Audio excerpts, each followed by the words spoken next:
Hello, ladies and gentlemen. Welcome to another episode of Sports Reports as Ordered. Mike Wilson in the house here with Raphael Rutley. We got some topics for y'all today. Hopefully, you enjoy the show. I just want to give a quick shout out to Mount Holly, Birmingham, and Alexandria. Y'all been holding us down. I want to give a shout out to RSS for allowing us to throw our pod on there and help us out with this connection with Apple and everybody. So we are wherever you get your podcast, and we are on YouTube. So what's up, Raph? What's going on? Yeah, you can follow us on Instagram as well. And then I pulled up this situation, made a little Twitter called Fear My Raf. It's Fear My Raf, Raf RAF.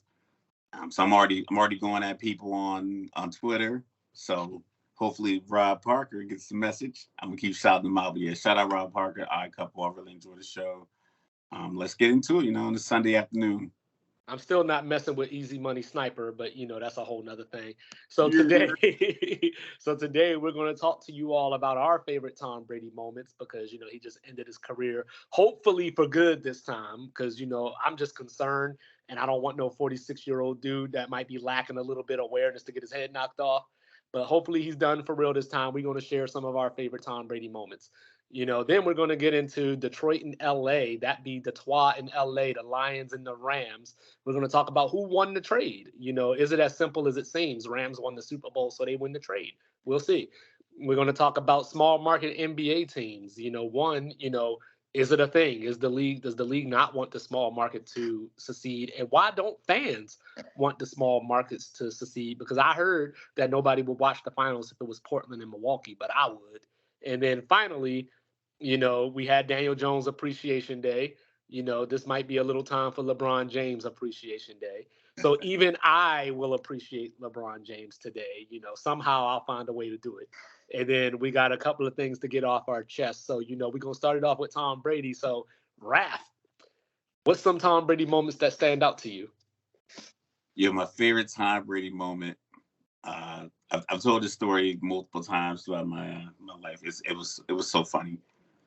So I'm a young Air Force airman stationed in Germany. I got there in 2001.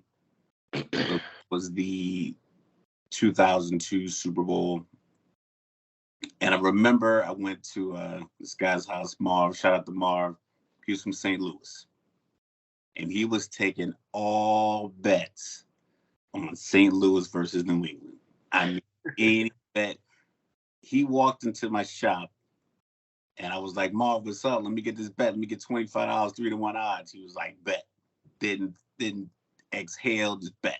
Didn't think about it, didn't ponder it whatsoever. So he just was taking these bets everywhere. So I'm like, all right, Tom Brady had a great run that year. That was a Tuck Rule year. And then Drew Bledsoe coming in to win the AFC Championship game, thinking he should start the Super Bowl. I mean, it was a lot going on, but I was like, you know what? I'm going with New England. I just thought that I watched the play in the NFC Championship game. Torrey Holt got hit in the back.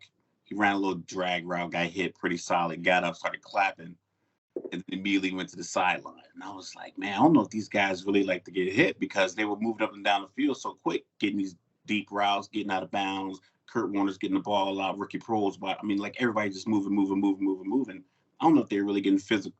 They would get physicaled up like that. So there was a Tampa Bay game. They got physicaled up. I'm like, well, I think New England plays that tough kind of football. I'm going to go with New England. So we go to Marv's house for the Super Bowl. I'm stationed in Germany. We're 6 hours ahead. I think the Super Bowl probably started somewhere around midnight, 1 o'clock. We had late reporting the next day. So we're partying, drinking. We had some company. I think it was like maybe 5 or 6 guys, something like that, 4 or 5 women. Just have a nice little simple house party, about 10, 12 people. We got food, we had cake, carrots, all kinds of stuff. Just a great little party. So the game's going on. Marv's got his little his Rams jersey on. And they're not winning. They're not dominating. It's getting close. And New England's, getting their points, field goal, playing tough defense. They're hitting guys hard. Balls are flying everywhere. And at halftime, I think New England had to lead at halftime or was close. So we played Madden at halftime. So he's killing everybody with the Rams against New England at Madden. So at the end of the game, I'm like, well, you won on Madden, but they're not going to win on the field. So I'm just twisting knife a little deeper. So they tie the game up. Brady comes out, minute something left. Everyone thinking they're going to take a knee. I remember Chris Collinsworth from the pregame said, I've never been more sure in my life that one team is going to beat another team. Talking about St. Louis beating New England. So they come out, Tom Brady moving the ball down the field. Vinatieri comes out, kicks the ball through the uprights. Mars sitting on the floor, rocks back on the floor, puts his hands on his forehead. So I'm young and obnoxious. I'm screaming in the background, I take checks. I take checks. Give me my money. I take checks. I'm just screaming, just obnoxious, young, 20-year-old brash, just young. He sits up. Everybody get out of my house.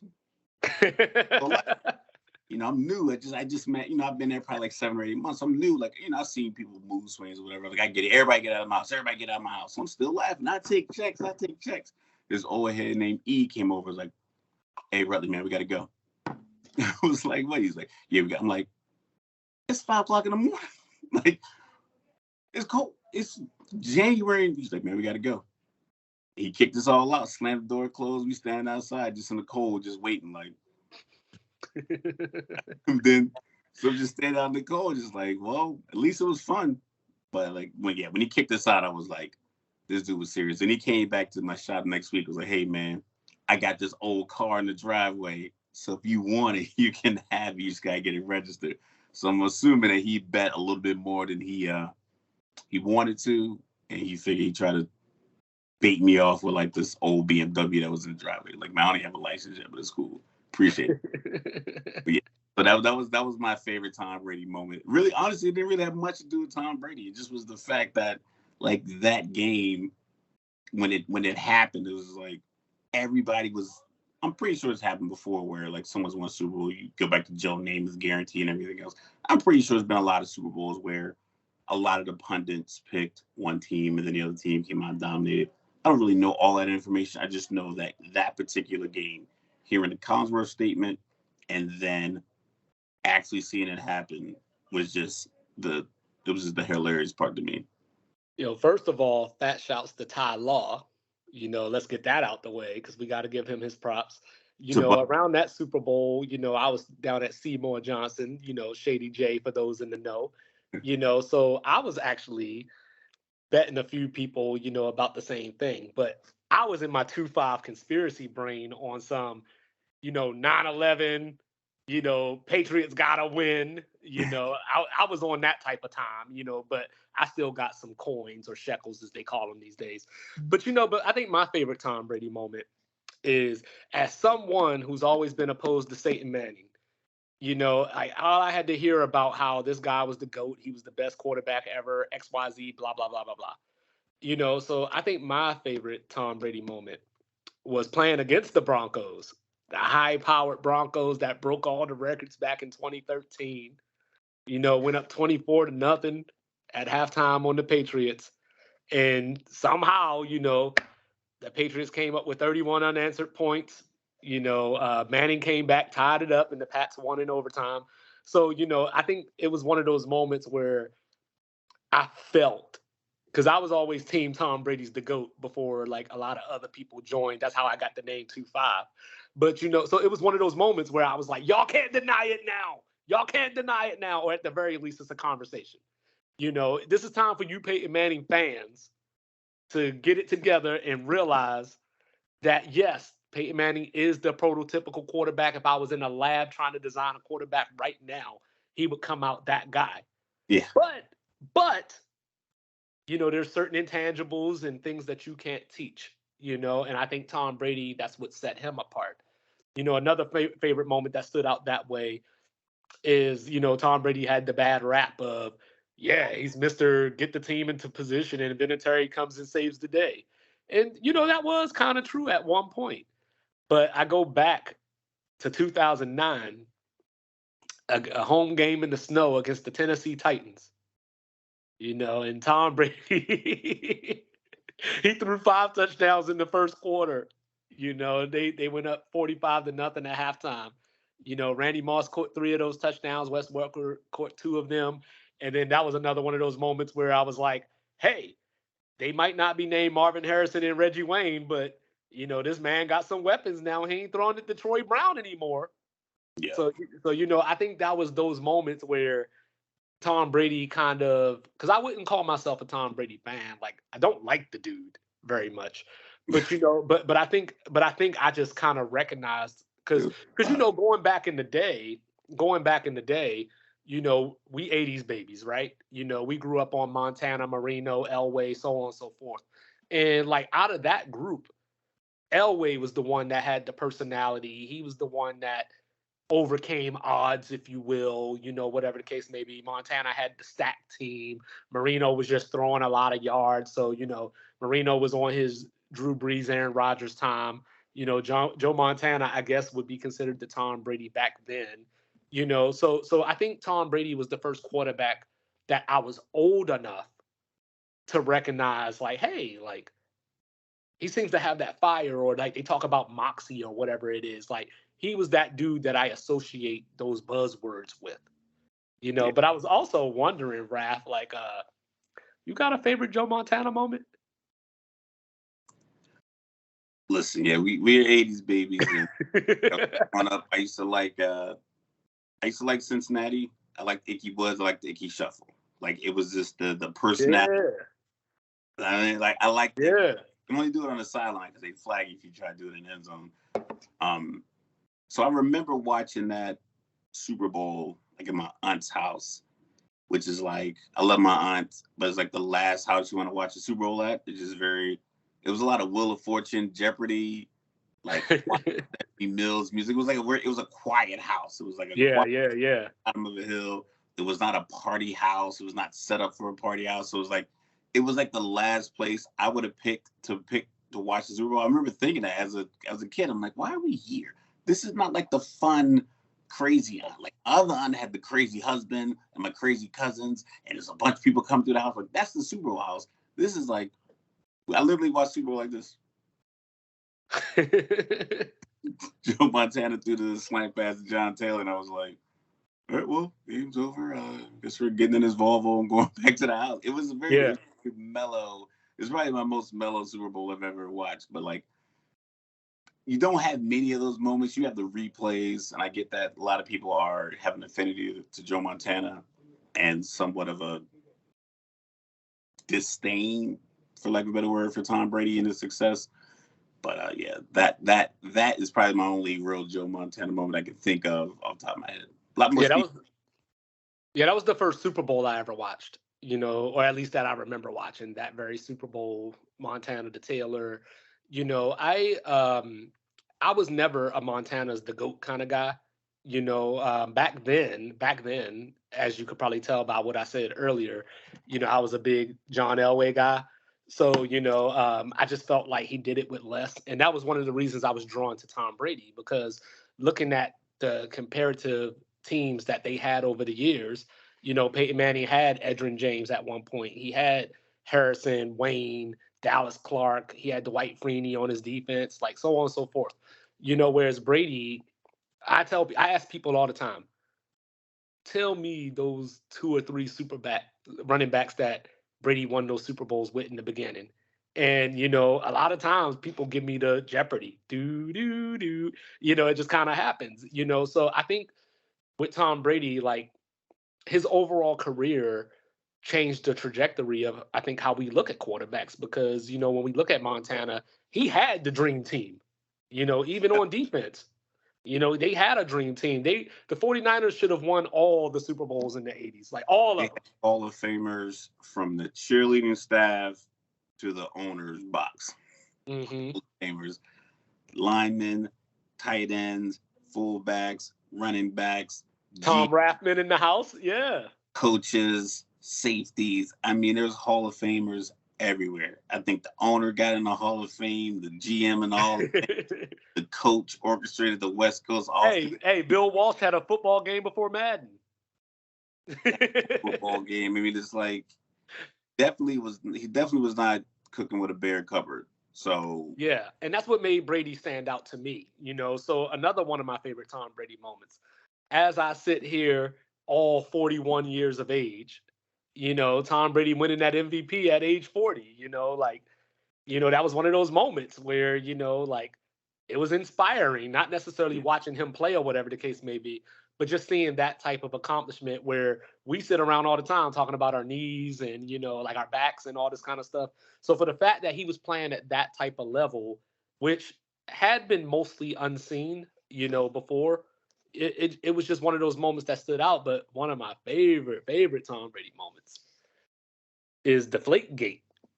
Because, he got in trouble for that. He was destroying phones and all that kind of stuff. And then I heard the supposed great Aaron Rodgers talking about, how he likes the footballs at a certain level. And that just kind of went under the radar because Brady was the focus. And I'm sitting up here like, so Aaron Rodgers was deflating and overinflating balls all these years and he still couldn't win a Super Bowl. And I mean, that's neither here nor there. But, but when that happened, that was a great moment for, okay, Tom Brady, the balls are regular PSI now. What you going to do? And what did he do? He came back from 10 down in the Super Bowl because Pete Carroll decided to be a dumbass. That played a role. You know what I'm saying? But Tom Brady came back from 10 down and won that Super Bowl where Seattle should have ran it. Listen, man, I've been listening to people talk about that play call since it occurred. I think it was a good play call. I just think that Malcolm Butler made a better play on the ball than anyone would expect it. You could run that same route right now 10 times and probably complete 8 out of 10 of them. And the 2 would probably be drops. Because the play was set up perfectly. Browner just jammed up Curse and allowed Butler to get to the spot before. There's no way you're thinking that the corner, he's on the left of the inside corner. So Browner's inside, Butler's on his left outside behind him. If you're looking at this pre-snap, you're like, this guy's not getting under Curse because Curse is supposed to run underneath that route and just basically get Browner to go backwards. Butler would have to then go around Browner, and by then the ball's already caught. Curse must have been tired from his little miracle catch he just had here. Put no effort into pushing Browner back, or Browner just was like, listen, put 3.5 cornerback. I could be playing linebacker, but Bill Belichick's a genius, and he has me out here playing linebackers on jammed him straight up. So once he jammed him straight up, Butler just had to get to the slant. It wasn't a bad play call. I just think that Butler and Browner, their execution was better than Curse, Wilson. I believe it was Lockett that ran the slant. So everyone's killing them because they had Marshawn. I remember hearing the stat that like Marshawn Lynch was like 40% on 3rd and 4th and 1 inside of the 2-yard line that season. So it wasn't like an automatic, the momentum and everything else. But New England had shifted their entire defensive line that way, and they were waiting on it. No one is expecting a slant on the backside except Browner and Butler. Well, the architect, Bill Belichick. So I still think it's a good play. People can argue that simply, you should have just ran it, as if people didn't get stopped running the ball at the goal line. It's not like it's a guarantee. I still think the play call was good. So one of the number one things that I hear buzzwords when I'm watching games nowadays is halftime adjustments. One of the things that Peyton Manning was so great at was audibles and, putting people in the right place. So you're not wrong from that standpoint. And I like the play call maybe if it was first down, instead of second down. But, at that point, Marshawn Lynch was 24 rushes for 102 yards. As you brought up the defensive shift, that's why they invented counters. That's why you run the opposite way or pull some misdirection or whatever the case may be. If you want to pass the ball in that situation, you got Russell Wilson, who is not Ryan Leaf or Peyton Manning. RPO. You can go that route if you have to throw the ball. But I think what threw me off was because I admit you're a lot better at this whole like, hey, they're in cover 2 and all that kind of stuff than I am. But I did notice that there was a nickel back out there. And I know that's not a necessarily, back then at least, that wasn't a common thing that you saw on the goal line. And another thing that I hear all the time is when you're in the red zone, the field gets shorter. There's not much room to be doing, the running. So that's where, for me, they were just about as close as the Titans were when they got stopped in the Super Bowl against the Rams. They were like 3 feet away. So, from that standpoint, the dude is named Beast Mode. You know what I mean? Use a fullback. Hand it off to the fullback if you got to. So it doesn't necessarily have to be Marshawn getting the ball. Yeah, I get that you could have called the run there, but people are acting as if the run was a guarantee simply because the pass got intercepted. I don't think it was a guarantee, but you get some more time off the clock too. The McNair pass, he was at like the 6 or 7. They were, and they didn't have any timeouts. They couldn't run the ball. Mm-hmm. Seattle had a timeout. Everyone in the stadium is expecting them to run the ball, to include the New England's defense. At least 9 of the players expect them to run the ball. And there was I saw some tape later that they were practicing that play. It must have been a play that they used a lot throughout the year. Mm-hmm. And maybe you prepare yourself to like, you know what, they might run this play. And Bill knew it. The defensive game plan, they knew it because they practiced that. And they said in practice, it worked. Mm-hmm. No, like offensively, like they scored touchdowns on that play almost every time because it's a simple concept. If you just simply get Kearse to get 3 yards up the field if he pushes Browner into the end zone, stands him up, then Butler can't come, boom, at a 45-degree angle, get to the ball. He didn't do that. So like he didn't do his part. So the real critique of the play in and of itself is that Browner jammed up Kearse. If Kearse does his part, then it's Lockett holding on to the ball. It just I think the reaction is based on the result, not the play call, because you could throw the ball down there. Colin Kaepernick threw a pass at the goal line against Baltimore. No one said it was a bad play. It just was incomplete, which is we damn sure wanted a pass interference though. But you could have a pass interference on that. But I think the thought is, at least my thought. I think the thought is, you get stopped on second down or whatever the case may be. You still got a timeout, saying, and at the very least, you're bleeding more clock that when you do get this touchdown. It was like I think it was under a minute. It was like within, I think it was near like 20 seconds actually. Yeah, you know what I mean? Seconds, I think. And on that play, when they started, I think when they snapped the ball, it was like maybe 20. But you don't leave the refs any opportunity to help Tom Brady. I learned that a long time ago. You know what I mean? So if you get stopped, you still got third down, you still got fourth down. So this isn't like a fourth down call where game was on the line and it blew up and now the game is over or whatever the case may be. You still had room to adjust if that run play or whatever didn't work. And like I said, it'd be different if they were at like the 4 or the 5 or whatever the case may be. But they were literally about 3 feet away. You know what I mean? And you know what I mean? Marshawn Lynch had already gashed them for 100 yards. So like, yes, but that's where we get into today's football, like the 2020s football. It's constant adjustment. It's constant. The defense is showing us this. We should do this. And I think that was just missing because at some point, like I said, you're better at analysis as far as the formations and all that kind of stuff. Yeah. But if I noticed that there was the nickel back in there, I'm sure Pete Carroll knew that the nickel back was in there. Yeah, but with Bill Belichick, he talked about it in an interview. He was like basically almost 80% of your defensive snaps you're in nickel because of all the people who throw the ball a lot, all of the offensive alignments. You're basically in nickel with a big nickelback. Right. But Seattle wasn't your traditional throw it team. You know what I mean? Like they threw it a lot. They had they went 3 wide a lot.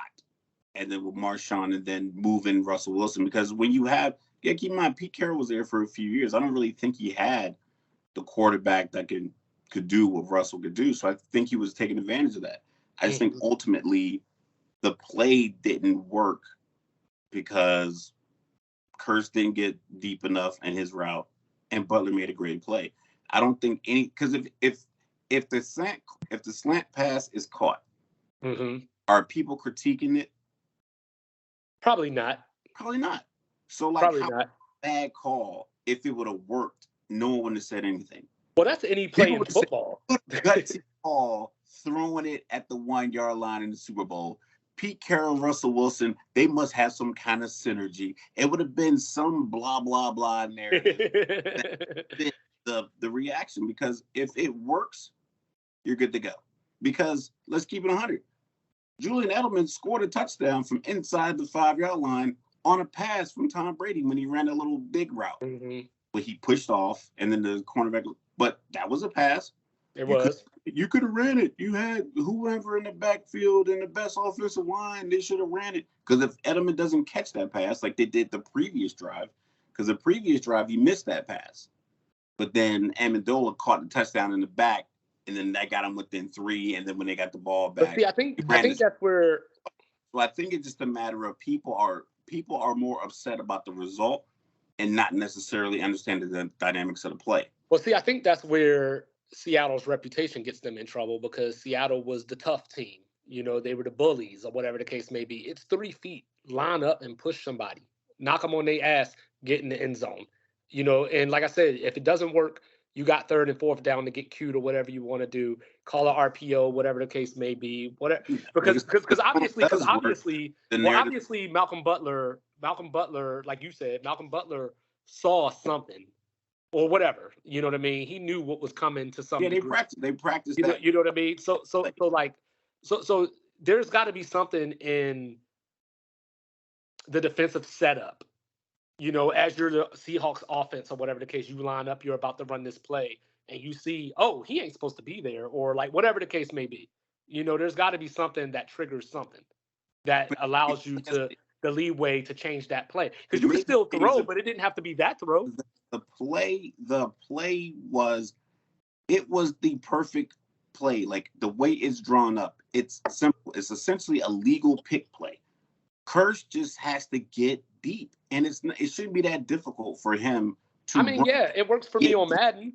But he just didn't get his depth, because if you think, like I said, the way they were lined up, all he has to do is get into the end zone.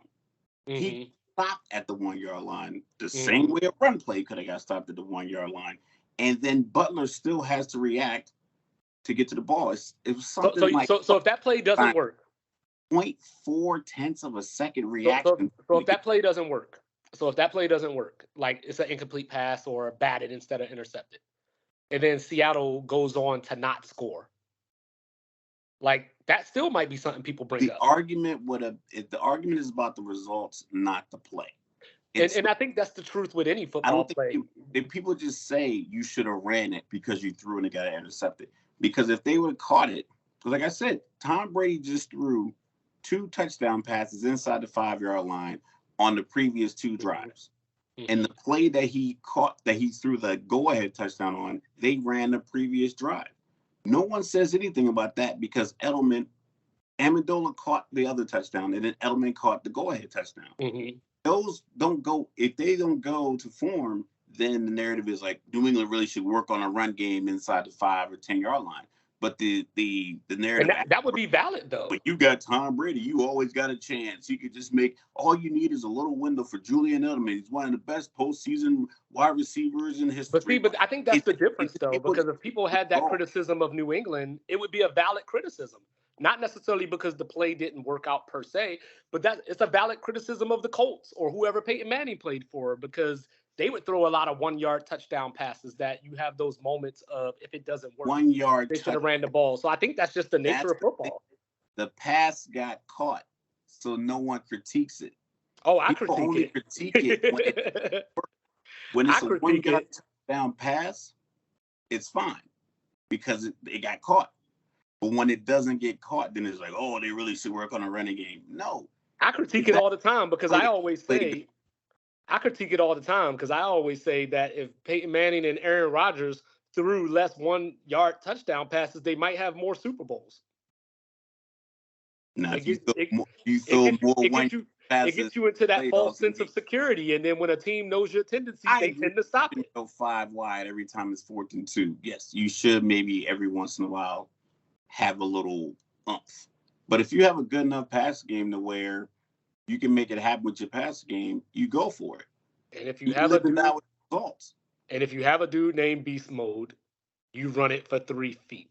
But That's neither. I mean, that analytically, he wasn't automatic. He wasn't no, automatic he wasn't automatic. for your line. He wasn't automatic, but I think there's a risk analysis as well. You know what I mean? Like, is it more likely that Marshawn Lynch fumbles, or is it more likely that the Seahawks throw an interception? I don't have the answer to that question, but it's just it's a hypothetical.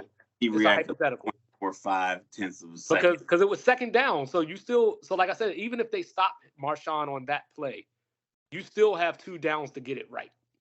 Yeah, and like I said, I get all like that information. Like you have more opportunities if this one thing doesn't work.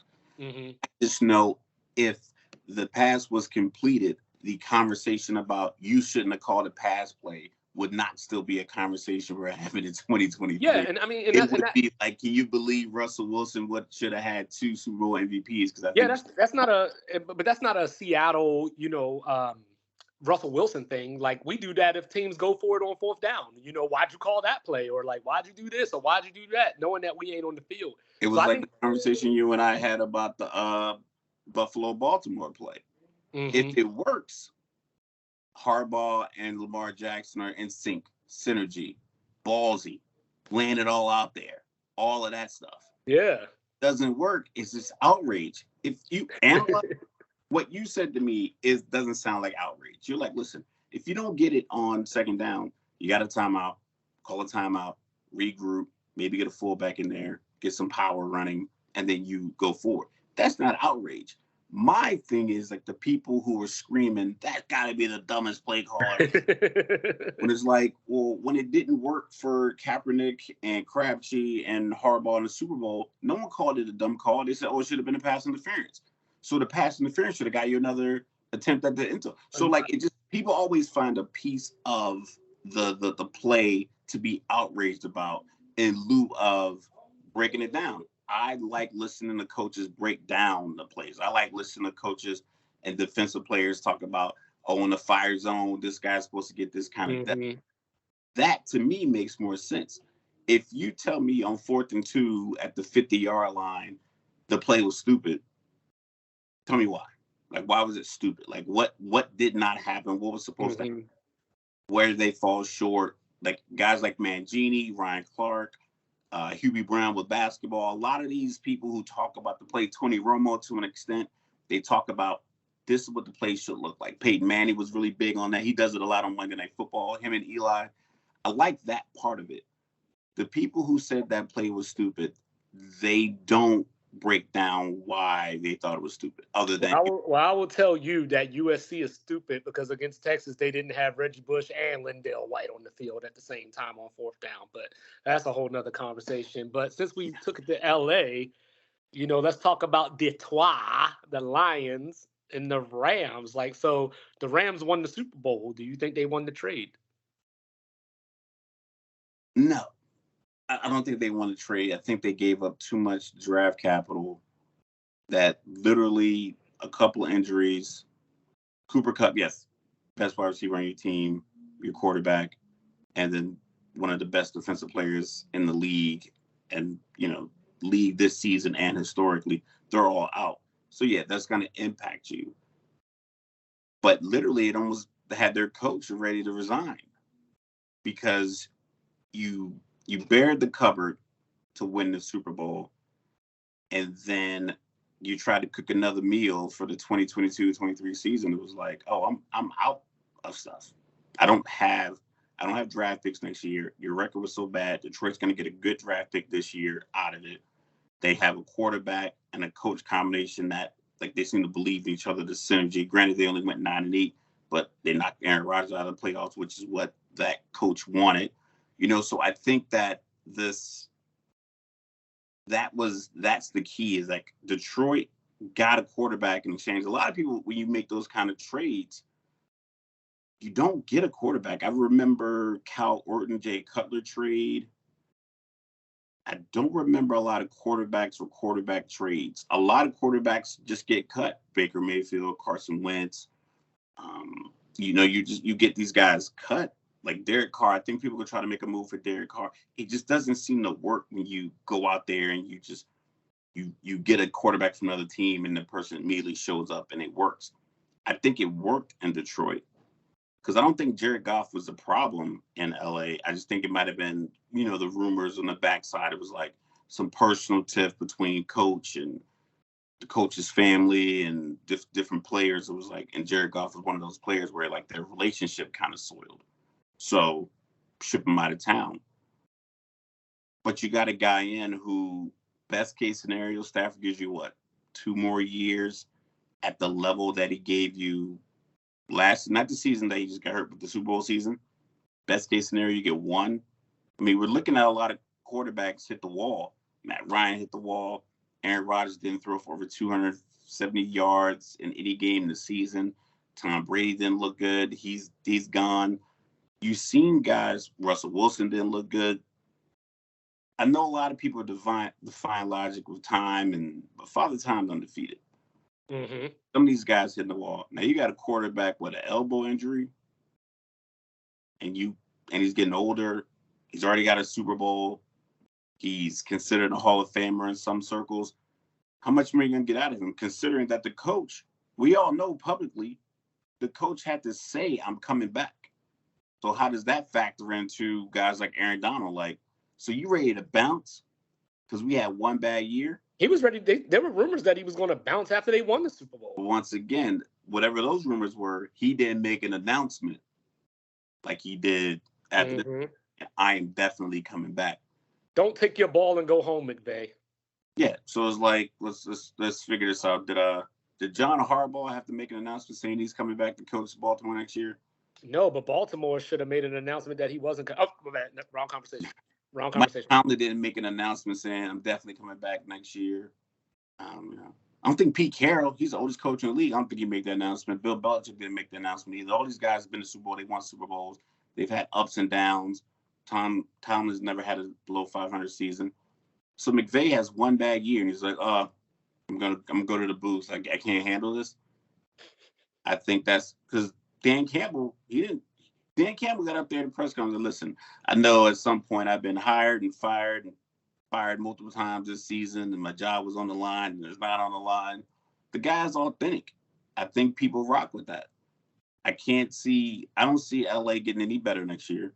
I don't see San Francisco defense getting worse. I think the Cardinals may not get too much better. I don't know who they pick up in free agency while Kyler heals.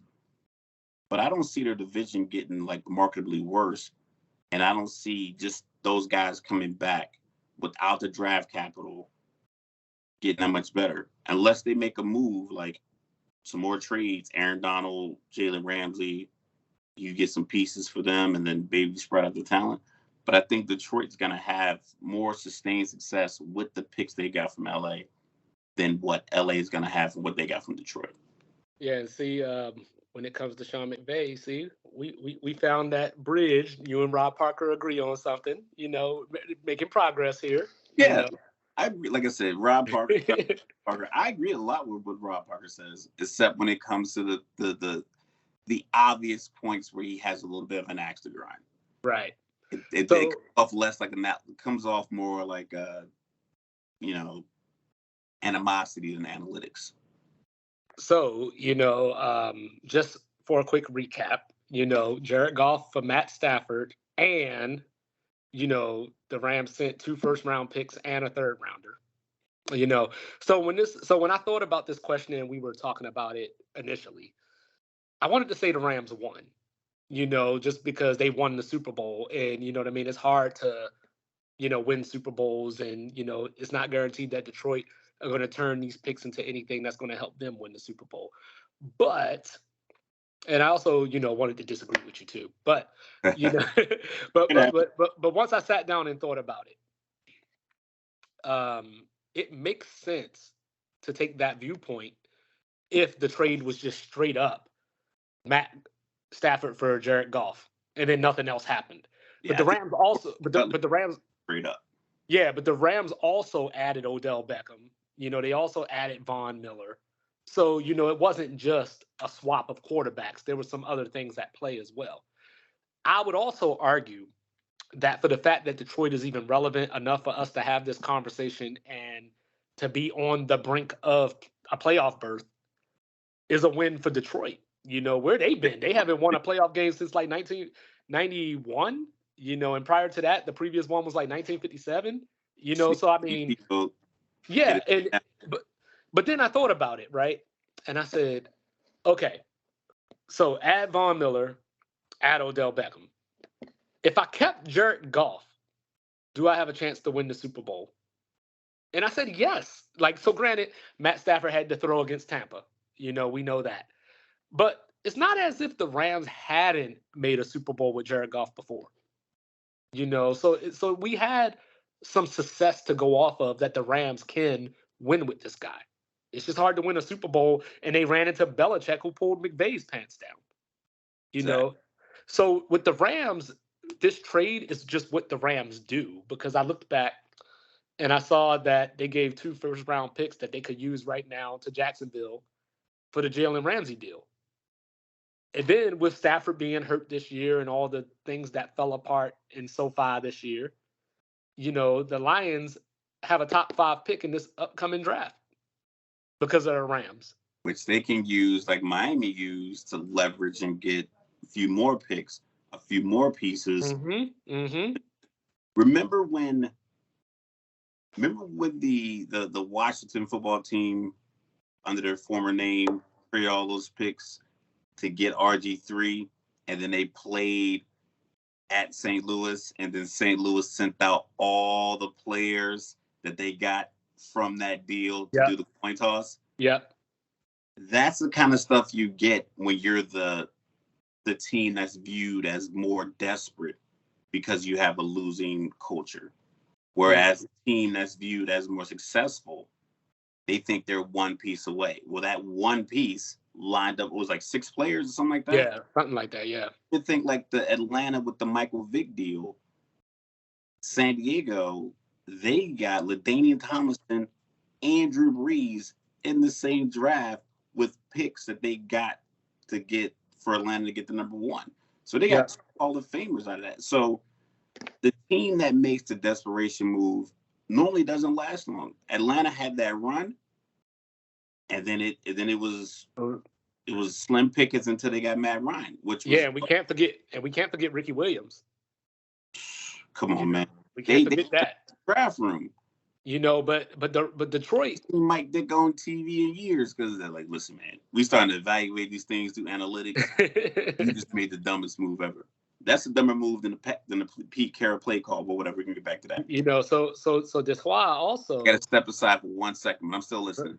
So Detwah was also able to use some flexibility to turn one of those picks into Jameson Williams, you know, who is going to be a great receiver for them, in my opinion, for years to come, paired with Amon-Ra St. Brown. So, you know, Detroit, I think, is in a position now to be the rulers of the North because, you know, I love Kirk Cousins, KC8, y'all know that. But, you know, Minnesota always gives you a chance to win. So, you know, Aaron Rodgers is either going to not play for Green Bay or he's going to play like crap but at the same time, while he has not thrown for 275 yards or whatever that arbitrary number is, I'll still take him over a quarterback that didn't throw for 200 yards in but 6 of his 16 games. But, you know, Jacksonville also came along after the Jalen Ramsey deal, and, you know, they were able to get Travis Etienne. They were able to get Chason. So, you know, and look at them right now. Granted, they got Trevor Lawrence, but look at them right now. So the Rams aren't doing anything but helping these also Rams become relevant again. So, again, I reiterate, if the trade was just Matthew Stafford for Jared Goff, and then they didn't add Odell Beckham, they didn't add Von Miller and all that stuff, and then they went on to win the Super Bowl, then I can argue hands down that the Rams won the trade. You know, but now what are the Rams? They got that Super Bowl out the way. You know, what are they now? Is this a Lakers situation where you win the bubble championship, put all the chips in for that 1 year, and now you're at the back of the pack? Is that going to be the Rams now? While Detroit championship? Yes, the 2020 championship. 2020 championship. The 2020 NBA World Championship. So while Detroit is sitting up here, while Detroit is sitting up here at 11-6 or 12-5 coming up, It doesn't make much matter to the Rams if they're sitting there at 6-11. Because now Von Miller's not there. Aaron Donald is just as flimsy as Sean McVay is when it comes to coming back.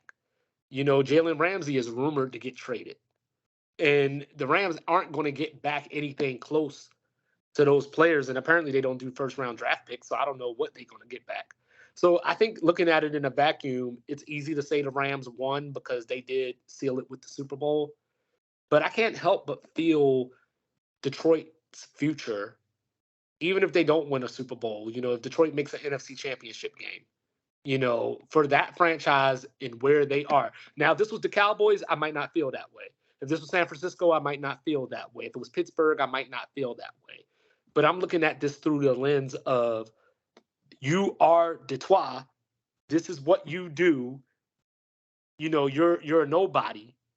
And now we got a reason to have conversation about you. That's a win within itself. And plus, going back to Dan Campbell, I like biting them kneecaps. He had me sold with that speech. Press conference. I didn't watch. I watched maybe like a portion of Sirianni press conference, and sort of the pundits said that was a bad one. The Dan Campbell biting kneecaps on the way down, on the way up. It's like, I understand the sentiment. We're going to be a tough team. Nick Wright pointed this out. He was like, I hate when coaches come out there and say, we're going to take on the personality of our city. Philly, a tough city, real gritty. So he was like, so if you're a Miami football team, you're supposed to be flashy and bright, and like you can't be tough because Miami's not known as a tough city, is known as a vacation city. Like, I mean, so that argument that, oh yeah, we're going to be a tough city, and I get it, it worked out. But I think Detroit got, I won't say lucky, but I think they benefited off the desperation of ego. Because there was no reason for LA to trade Jared Goff, other than if it really was that big of an interpersonal problem, then okay, you got to go. We got to get him out of town. But I don't think Stafford was the reason that they won the Super Bowl. I mean, no. 2 picks in the Super Bowl, and he threw up a Hail Mary in the middle of early in the fourth quarter against San Francisco in the game before that. So I don't think he was out there. And he had like 3 games in a row, like Matt Schaub style. Where he led the league in picks last year. He led the league in picks that year. He led the league. He had 3 games in a row where he threw a pick 6. One of them, he was in the middle of the end zone getting sacked. It was like, just take the safety. So all I heard right there was, don't tell me this dude is a Hall of Famer. But anyway. Yeah, man. That's but so with, with that being said, I'm supposed to believe that this guy was the difference when he had 11 or 12 years in Detroit and didn't even win one playoff game with a dude called Megatron. Like, I'm supposed to believe that this guy was the piece that put the Rams over the top, as if they didn't go get Odell Beckham or Von Miller or whatever the case may be and add to that. So, I mean, you got Cooper Kupp on one side, you got Odell on the other side, who Baker Mayfield is the only quarterback that can't find a way to get Odell the ball. It reminds me of a black head coach, right? You know what I mean? Like, you know what I mean? You give him the crap team, you fire him, now you go get a franchise quarterback, now you go, start building in the... Yeah, like, you know what I mean? It's like the same concept. Matt Stafford walked into a BMW. He didn't turn it into a Rolls Royce. He just added some new tires to it. Yeah. You know what I mean? And I mean, that's the simple way that I look at it. Quick sidebar. Did you work with Lieutenant Hall when you were at Hill? It's not ringing a bell. With Air Force Academy, he got stationed at Hill. He worked like real skinny dark hair guy. No, the blonde, stocky. He was the ex-football player. He was like Mountain West Football Player of the Year. Well, no, I don't think he was a lieutenant. I know he worked the MOS. Okay, yeah. I don't think I ran into him. But yeah, so he came to my shop. I gave the tour, and I was like, "Are you Chad Hall?" He was like, "Yeah." I was like the Chad Hall, like with Air Force Academy. He's like, "Yeah." I'm like, "What are you doing here?" Like, he was like Mountain West Offensive Player of the Year. I was like, "What are you doing here?" He's like, "Well, I had to do my 2-year commitment." Well, he ended up getting drafted to Philly, and he, after he did like a year, he went to the draft combine at Utah, and got drafted by Philly. He was a Philly. I think now he's a Bills wide receiver coach.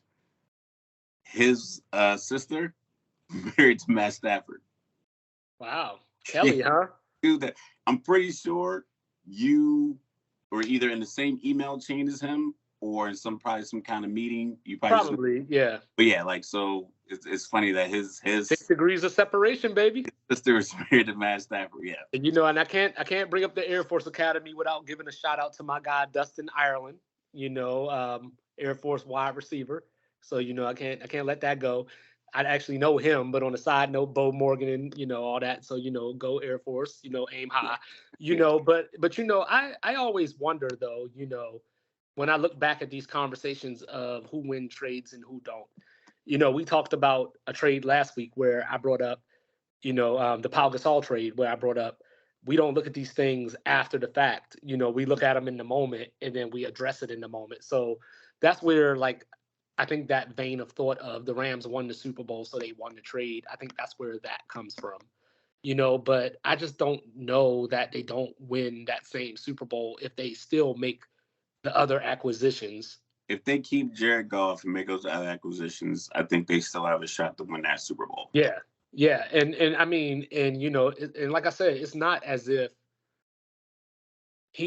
Stafford had a Montana to Taylor moment or something where, he led this drive or whatever the case may be. Like, because if I recall correctly, Stafford didn't even win Super Bowl MVP. That was Cooper Kupp. Yeah. So you know what I mean? Like, if he only had one pick, he would have been Super Bowl MVP. But see, that's Brett Favre vibes, right? You keep telling me how great this guy is, but Desmond Howard got the Super Bowl MVP. You know what I mean? I remember John Madden was talking about it's gonna be a tough out there. I'm like, man. Because Super Bowl MVP is probably like my favorite NFL award. Mm-hmm. Because it truly just evaluates that game. Not your position, not the circumstances. Like, what did you do in that game? KJ Wright. Exactly. He got the pick 6. I thought Russell Wilson was going to get it. But I guess in a 43-8 game, where the other team, shout out to Peyton. They were over 30 points a game in that season. Like, easy. I think that was about touchdown year. Yeah. So that was the year that Denver beat the Cowboys 52-48, and everybody got mad because Romo threw a pick right after the 2-minute warning, as if the defense didn't give up 52 points. Yeah, the defense gave up 52. The top teams average like 26 or 27 points. So that means they gave up 2 games worth of points in one game. Yeah. Yeah. So riddle me this. If we wake up next February, turn on the TV, and the Super Bowl is, and this ain't going to happen, but just for conversation, and the Super Bowl is Arizona against Tennessee, you watching it? Absolutely. So why don't nobody want to watch Portland and Milwaukee play for the NBA Finals? I don't know where that came from. We just had a 15, 20-minute conversation about LA versus Detroit, and both of us lean Detroit as the more advantageous place, the place that's going to do better going forward. I don't understand the small market narrative, considering that you and I are having a conversation on my phone. You're in Texas, I'm in Jersey. You can connect any kind of way you want. I got YouTube playing on the TV behind me. I got a laptop here. I have an iPad sitting right here. I can have 3 or 4 different games going on at once from all over the country. It's easy to connect people. I just think the small market argument is that I think the personalities don't want to play there.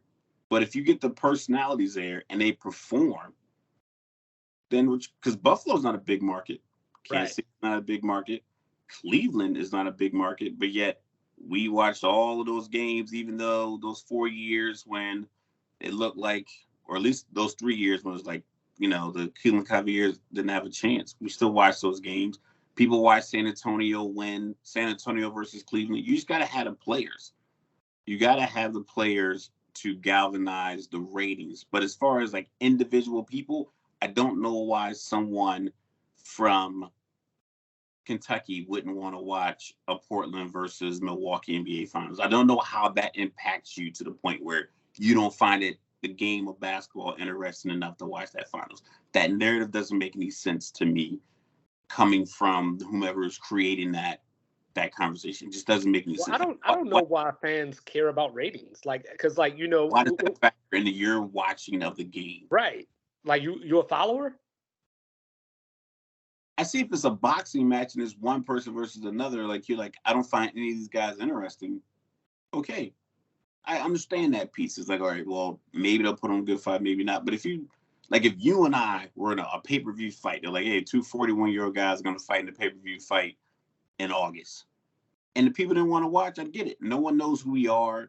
We're not professional boxers. I can see where, like, that's the drawback. But if Milwaukee's playing Portland, you have a two-time MVP, a finals MVP. Giannis can't hit the free throw. Then you have Damian Lillard. This happens. Damian Lillard, Dame Time, Adidas deal, big in his community, all these other accolades that we know because we're avid sports fans, and you have them paired off in the NBA Finals. It's summertime. It's that lull. On top of that, it's the lull between any sports really ramping up. There's no football. It's football talk, but not much. Baseball is just getting started. The baseball All-Star game isn't until July. So you have like this lull where it's like all you really have is just basketball. You have basketball and baseball. So why wouldn't you watch one of the two options you have sports-wise when it's the finals of that sport? It's the championship. It's the thing you all. First of all, 4-6, 5-2, 5-4, 1-8. All these arguments we have, 2-3 in Super Bowl, 7, like all these arguments we have about sports and the championship count. Why wouldn't you watch a championship round? Because the two teams came from a small town in the middle of the country. Well, first of all, I'm watching Alexander Ovechkin get close to breaking this Wayne Gretzky record that I never thought was going to get broken. But what caught me, as we were thinking about this, so out of the 75 NBA titles that have been won, 53 of them belong to 5 teams. You know what I mean? I mean, of course, 34. I know you think it, and then someone gives you the number, you're like, yeah. So of course you got the 34 between the Lakers and Celtics. Then you got the 6 from the Bulls, the 5 from the Spurs. So right there, just right there, that puts you at 45 titles. So I mean, I'm like, it doesn't make sense. Like, you know what I mean? So before TV blew up, I guess there was a thing, like people still wanted to be in LA, people still wanted to be in Boston, even though the league was on tape delay or whatever the case may be. Like that was still a thing. But in 2023, we were talking about college football, offline, and places like Nebraska and Notre Dame had all the heritage. They were on TV all the time. But now in 2023, everybody's on TV. All the time. So why does that not work for the NBA? Where like if I wanted to watch Chicago in I don't know, Utah, I could find that on WGN or whatever the case may be, or I could find it on these channels, or like they just moved the LeBron games to ESPN2 and all that kind of stuff because he's about to break the record. But so are more teams not on TNT and ESPN or whatever because there's just no demand for them? I think it's just probably a lot of teams lose a lot of games very quickly. Mm-hmm. And I think the small market part of it, I think is kind of a cop-out because pay your players, mm-hmm. Keep your players, keep your coaches, mm-hmm. win games. Right. That's the NBA formula. Just pay them. Pay them, play them, pay them, coach them, win games. That's it. Cleveland went to the NBA Finals 4 years in a row. You ever been to the city of Cleveland? I've been to Cincinnati once. It's not to Cleveland. It's not a vacation. Salt Lake City. It's not very big. Stadium, Vivint Stadium, or when it was Delta Airlines Arena. It's still Delta. full. Mm-hmm. 18 to 20,000 people, whatever that number is, somewhere in that range, every single game, 41 home games. But they win. They win games. Yes, they don't win championships, but they win games.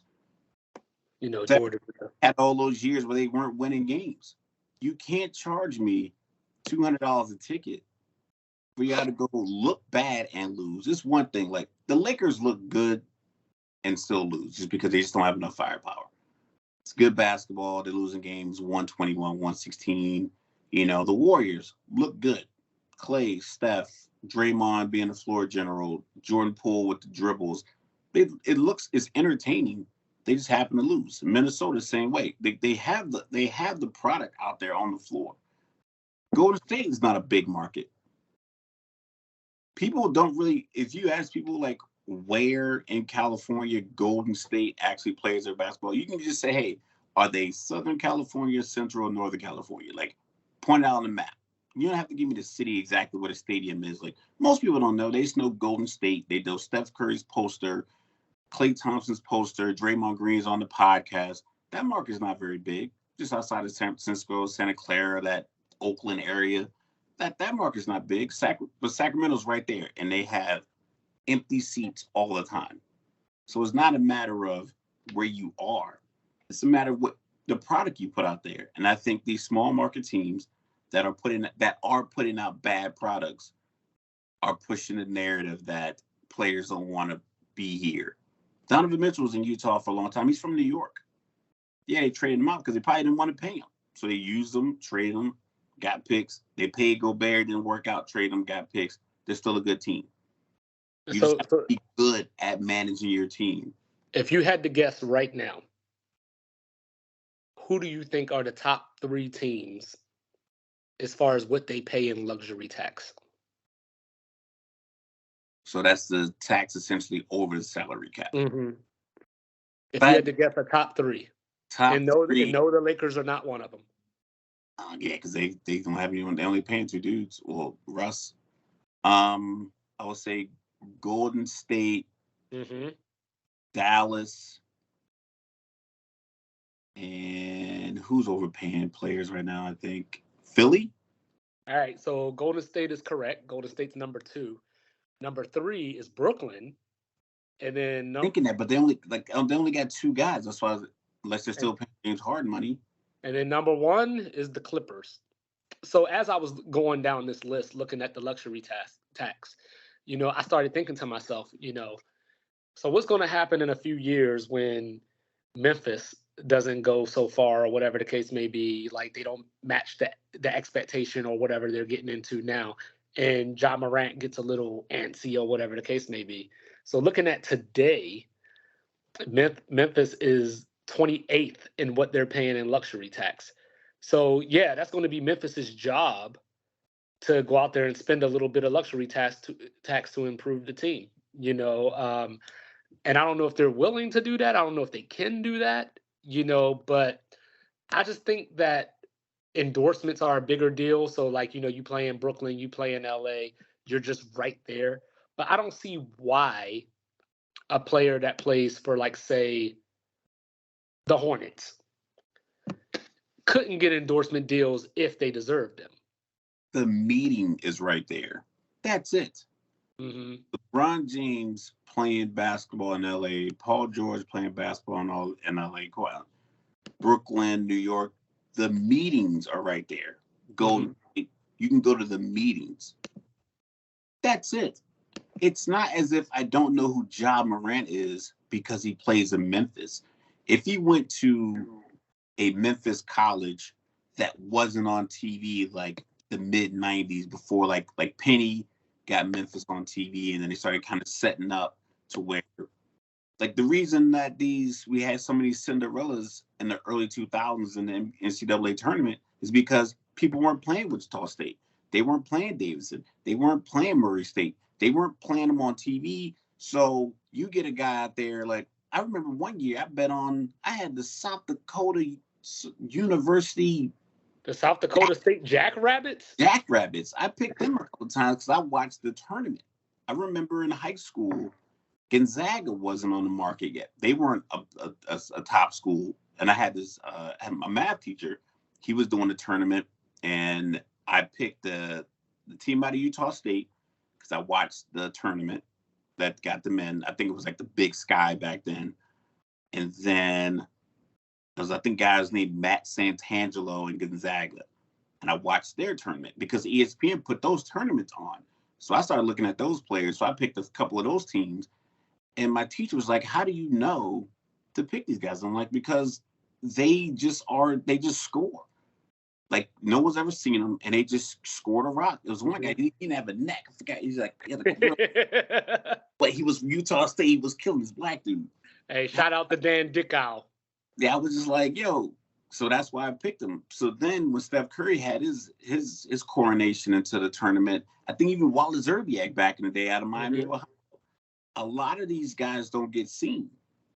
So it was a surprise. Now everybody gets seen. LaMelo Ball plays in Charlotte. He had a Facebook show when he was in high school. We knew his brother's dad was Charlotte. Like, you have to just work it a little differently. The thing is, what Memphis is going to do, they're not going to pay John Morant, or they're not going to pay somebody else and think that, oh, we paid you this amount of money on this extension, and then we're going to pay you this amount of money on this extension. You got to get us over the hump. He's going to be like, no, I need another guy. And they're like, nope. And they're going to trade him. They're going to get a haul from some team, and they're going to pair him with some other superstar that ends up being a superstar. And then they're going to revert back to what they were in the, early 2010s, 12s, when they were just winning 47, 48, 50 games, playing tough defense, not really having a star, and just being relevant enough to sell tickets. That's a team decision. Charlotte can get LaMelo Ball, Lonzo Ball, Giangello Ball. They can do whatever they want to do to build their teams, but teams don't want to do that. I didn't OKC pay Harden. Exactly. You need these players. It's not just scheme. New England needs Bill Belichick, but he also needs players. But without Bill Belichick, it might kind of falter because the head coach in the NFL team is responsible for so much of the team.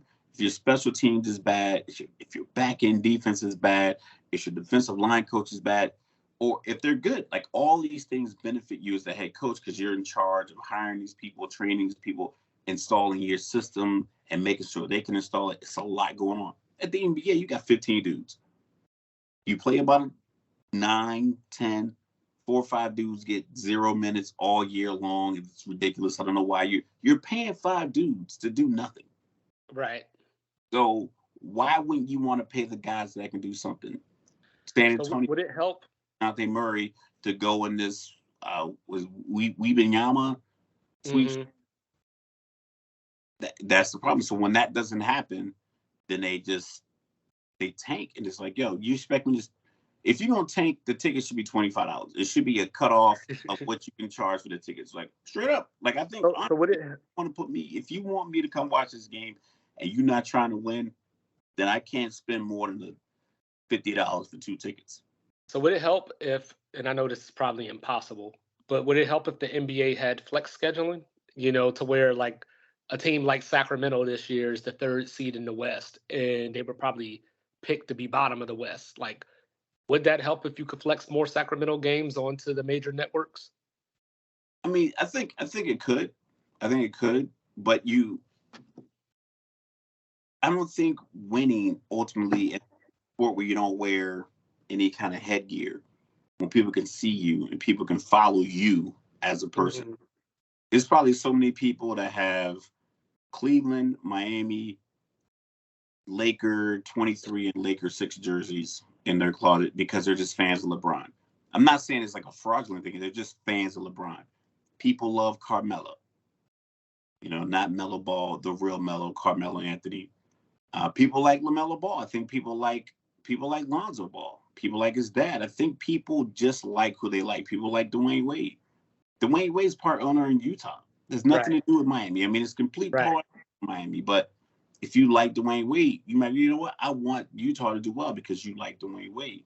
So De'Aaron Fox has to get into the All-Star game.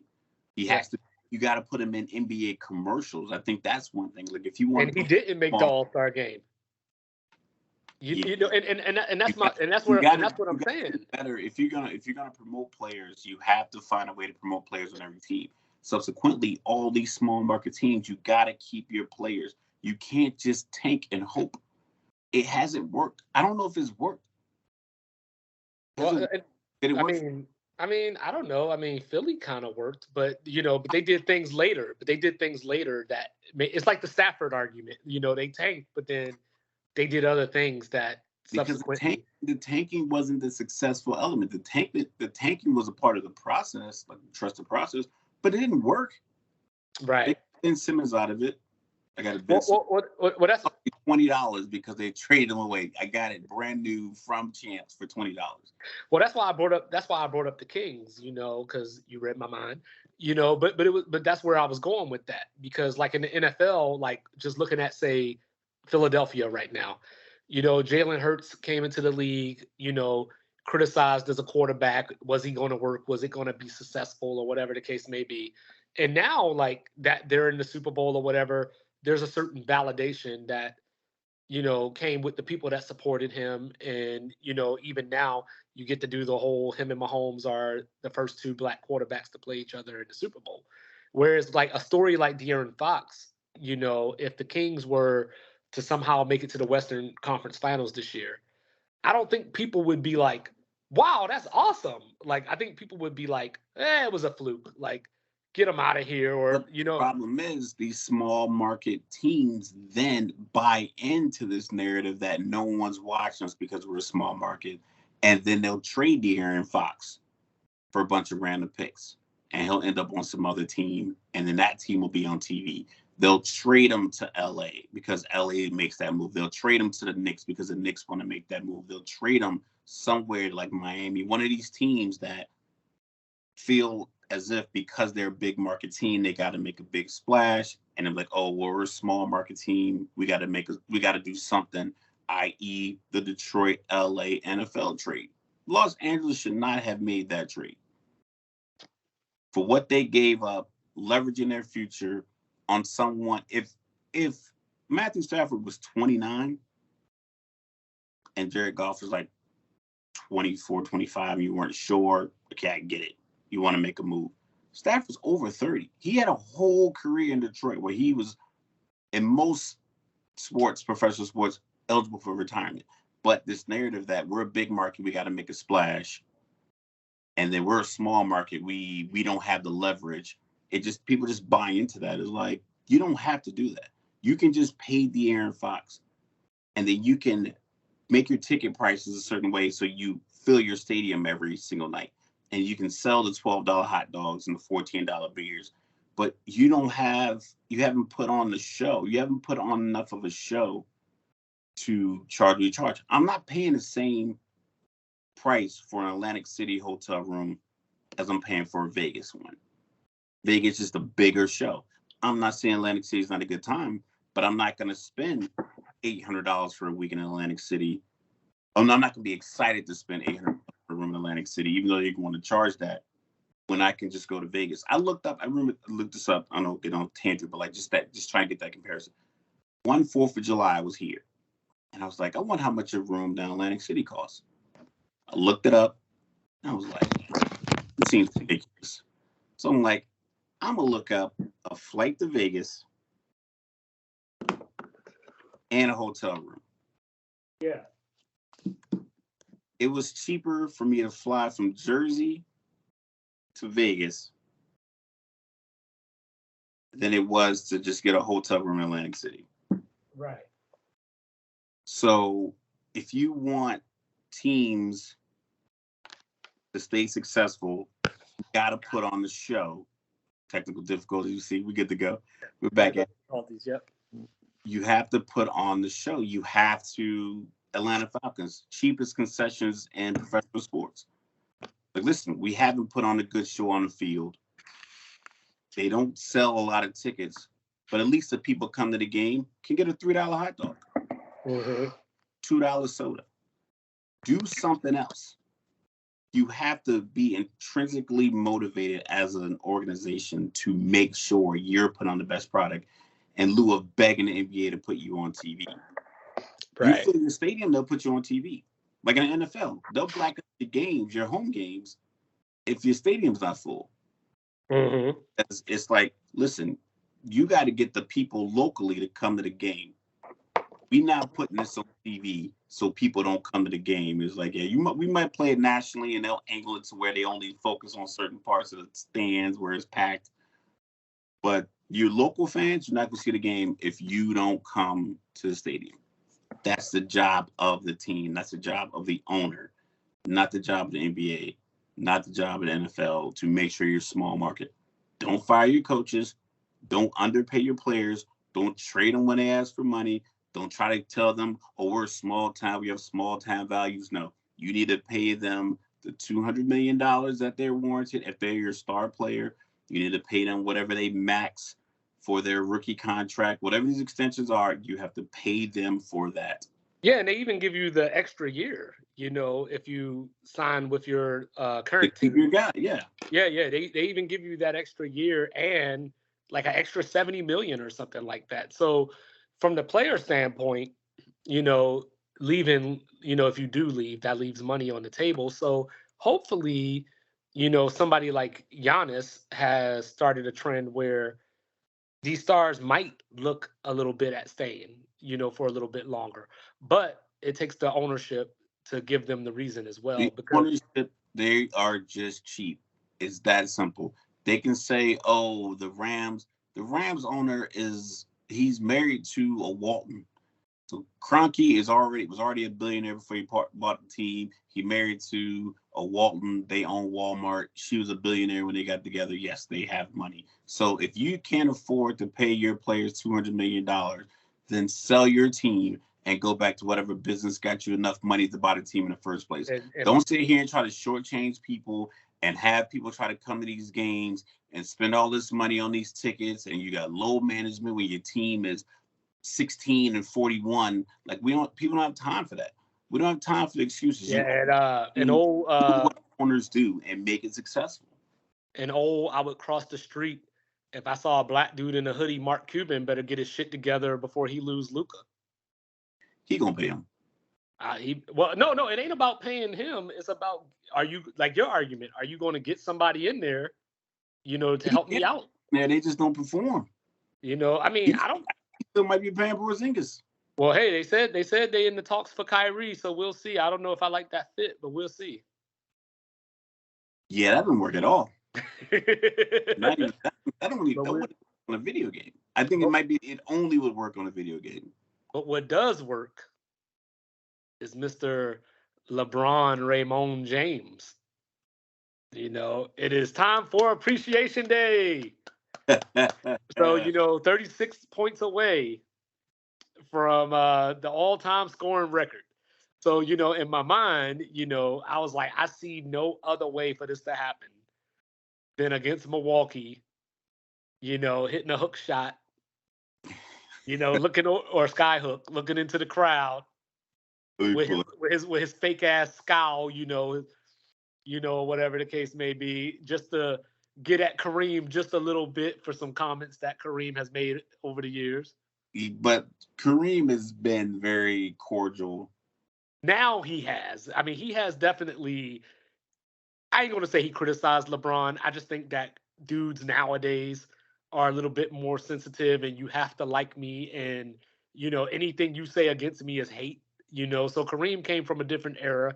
He said some things about LeBron, and everybody's all, why is Kareem hating? Why is Kareem hating? Like, the dude is just an old dude, man. We just look at the world differently. Oh yeah, old dudes don't have this filter. I ain't sensitive. Yeah, you know what I mean? So, the one thing that, not to take away from LeBron Appreciation Day, but the one thing that I will say, always something. The one thing I will say is, stop telling me that this dude is about to break the record as a pass first guy. Stop telling me like, oh, he's not even a scorer and he's about to break the record, when his lowest point per game was his rookie year at 20.9, and beyond that, he's never averaged lower than 25. You are not a pass first guy if you average 25 points. Kobe Bryant is not a pass first guy. Tracy McGrady is not a pass first guy. Michael Jordan is not a pass first guy. You know who are? John Stockton, Chris Paul, Steve Nash. Those are pass first guys that can get you 14 to 16 points, maybe, and end up with 11 or 12 assists. So LeBron will get you 10 assists, but that's the beauty of being LeBron James. I'm going to get you 10 assists and I'm going to get you 34 points. Like, stop telling me that he's passed first just because he passed it to Kyle Korver. You know, like, that doesn't make him pass first. He just passed in a moment. He passed to open guys, similar to another guy passed to a couple open guys. Yeah, similar to that guy, that ghost in Chicago. NBA Finals history, you know, just those shots went in. You know, another thing, we ain't going to get into this, but just because LeBron breaks this record does not automatically make him the GOAT. You know, like, just, you know, because I saw some things on Twitter the other day. You know, we're 63 points away from never hearing that Jordan is the GOAT ever again. People are not going to change their opinions because LeBron broke a record. That is such a ridiculous. Like, I've heard some former NBA players say, if he breaks the record, then I'll consider him the GOAT. And like, so all he needs is a few more points. Yeah, like if he gets shot tomorrow. All the stuff that is encapsulated in this mythical crowning of GOAT. All the arguments, all the factors, team, era, this advanced stat, this regular stat, win-loss record. All of that stuff has already been argued tooth and nail. But him passing a different guy for most points all the time will then make him the GOAT over the guy that everyone already passed him. That he already passed in points. Yeah. So he needs to pass another guy in points. He needs to pass my GOAT to. My bad. I said we weren't going to do that. But you know. But at the end of the day, it's ridiculous. You know what I mean? Yeah. And I think that the beautiful part of it is that LeBron shows the value of taking care of yourself, staying in shape, and eating right, and, you know, just investing in yourself and in your body. You know, because this record, as great as he is, because I mean, right now he's averaging the most points that anyone this age has ever averaged. You know, he's averaging. Saying that now, like because we can't stop saying that because I wrote something down that I'm gonna say. And I'm just sick of hearing these ESPN the first guy on a Wednesday with a wind chill of 30 outside to hit 6 jumpers from the left side over the age of 36. Like, we get it. He is 38 years old and he's killing it. We cannot stop saying that. We cannot stop saying that because if we stop saying that, because if we stop saying that, then I can't say that Kobe Bryant is second by averaging 17.6. I did the research. Let me get my stat off. Yes, that's 17.6. Let me get my stat off, damn it. 45% of what LeBron gives you. So this, like I said, the stats just I just think like some of these stats, man, it just I think the GOAT argument is ridiculous. I think it's been beaten to death. I don't know what new question you can come up with. If people really cared about getting this GOAT debate, this mythical conversation truly vetted and truly brought out there, email Kareem Abdul-Jabbar's people, email Jordan's people, email LeBron's people, get them in a room with Bryant Gumbel or Obama or somebody to get them to hash this out so we can stop having this conversation. I just think that what he's doing as an individual basketball player for his teams and what he's done over the league over 20 years, yes, I don't think any of it will be repeated. Mm-hmm.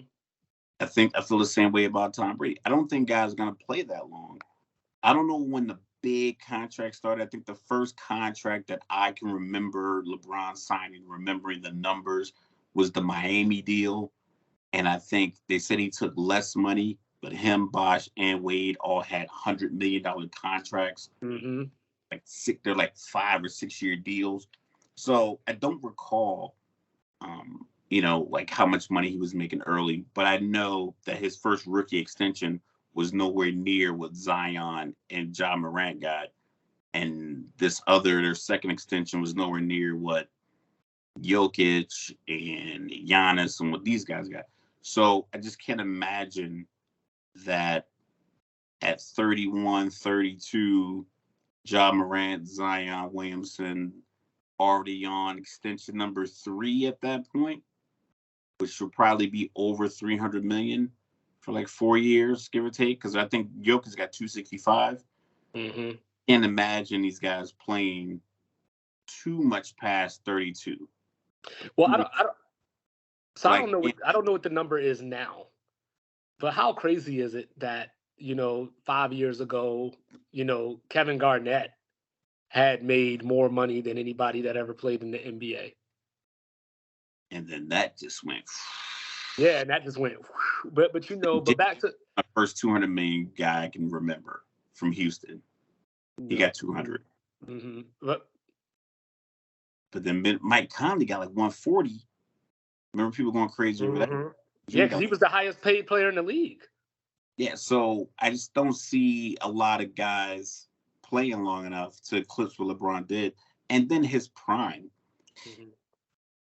His prime, if you went with prime based off like what people consider your age prime, like your 24 to 30, if you just look at that as like prime, those numbers were crazy. But the 9 NBA finals in 10 years, I'm not even counting the first one where he went with San Antonio because there's a few years in between. Then he started going when he went to Miami.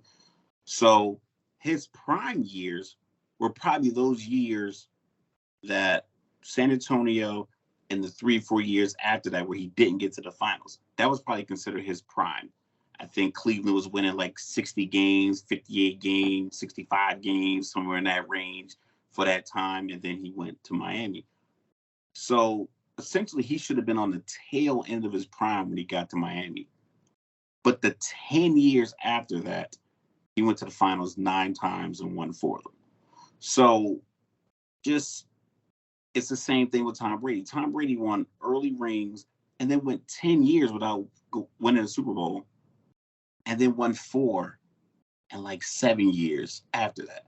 Like, this kind of stuff just doesn't happen. And I think with it happening right now with 2 guys that are, I'm pretty sure they have an ego. I'm pretty sure that they are tough on coaches, tough on teammates. I'm pretty sure they are quote unquote divas and they have particular things that they want to happen and trainers and things like that. I get it. They want a certain amount of money.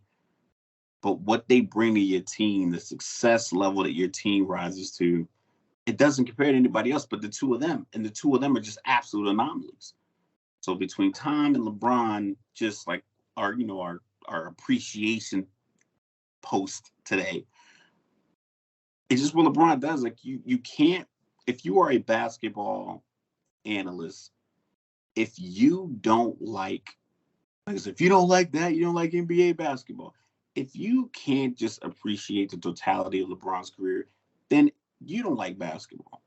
Well, that's why I always tell people, and I can get my guy Curtis Smith on here to verify because I actually said this in his living room. Everybody thinks of me as this LeBron hater because, he's not necessarily my cup of tea. But the conversation that we had was, LeBron is like, I look at him like family and to some degree. You know what I mean? Like, I can talk bad about him, but I ain't going to let you talk bad about him. So when it comes to these arguments, first of all, if you don't have him at least in your top 3, yeah, I don't care if he's 1 or 2 or 3, but if he ain't in your top 3, just don't talk to me. Like, just don't talk to me, because I know we can talk about the teammates. People talk about team hopping. People talk about trying to have everything in your favor, but you still got to have the accomplishment to go with it. Like, the teams can do these things, or he could be lay GM or whatever people call him, but this stuff still has to work. And when I look back at Cleveland, because I was one of those people at one point, but for the fact that he got that team to the finals after Kyrie left, what he did against Detroit, I can't help but appreciate him, even though, just like James Harden, right? Like, he does all these great things. He has numbers. The way he plays basketball is just not my cup of tea. Like, I just don't rock with James Harden in that way. But I will never make it sound like the dude is a bum, or, that he's not a top whatever player. And that's how I feel about LeBron, and being Appreciation Day, is that it might not have been aesthetically, because I did grow up with Jordan and I wasn't a Jordan fan per se, but there was just something magical and mythical about Jordan's game at times that you just saw. And LeBron's game doesn't look like that. So, Kobe looked like that because, he was basically Jordan's seed or whatever, So from Yeah. that standpoint, like, LeBron didn't look that way in my eyes or whatever, but you don't have to look that way to be acknowledged. So even though he's not my cup of tea, my preference, whatever you want to call it, like, I can't sit up here and just deny the impact that he's had on the game of basketball. Like, everybody says that Steph Curry has this impact because everybody's shooting threes now or whatever the case may be. But LeBron has that Jay-Z quality where he just does something and everybody follows it. He went to Miami. So now Durant got to be a punk and go to Golden State. Steph Curry has to be the punk to let Kevin Durant come take over his house. Kawhi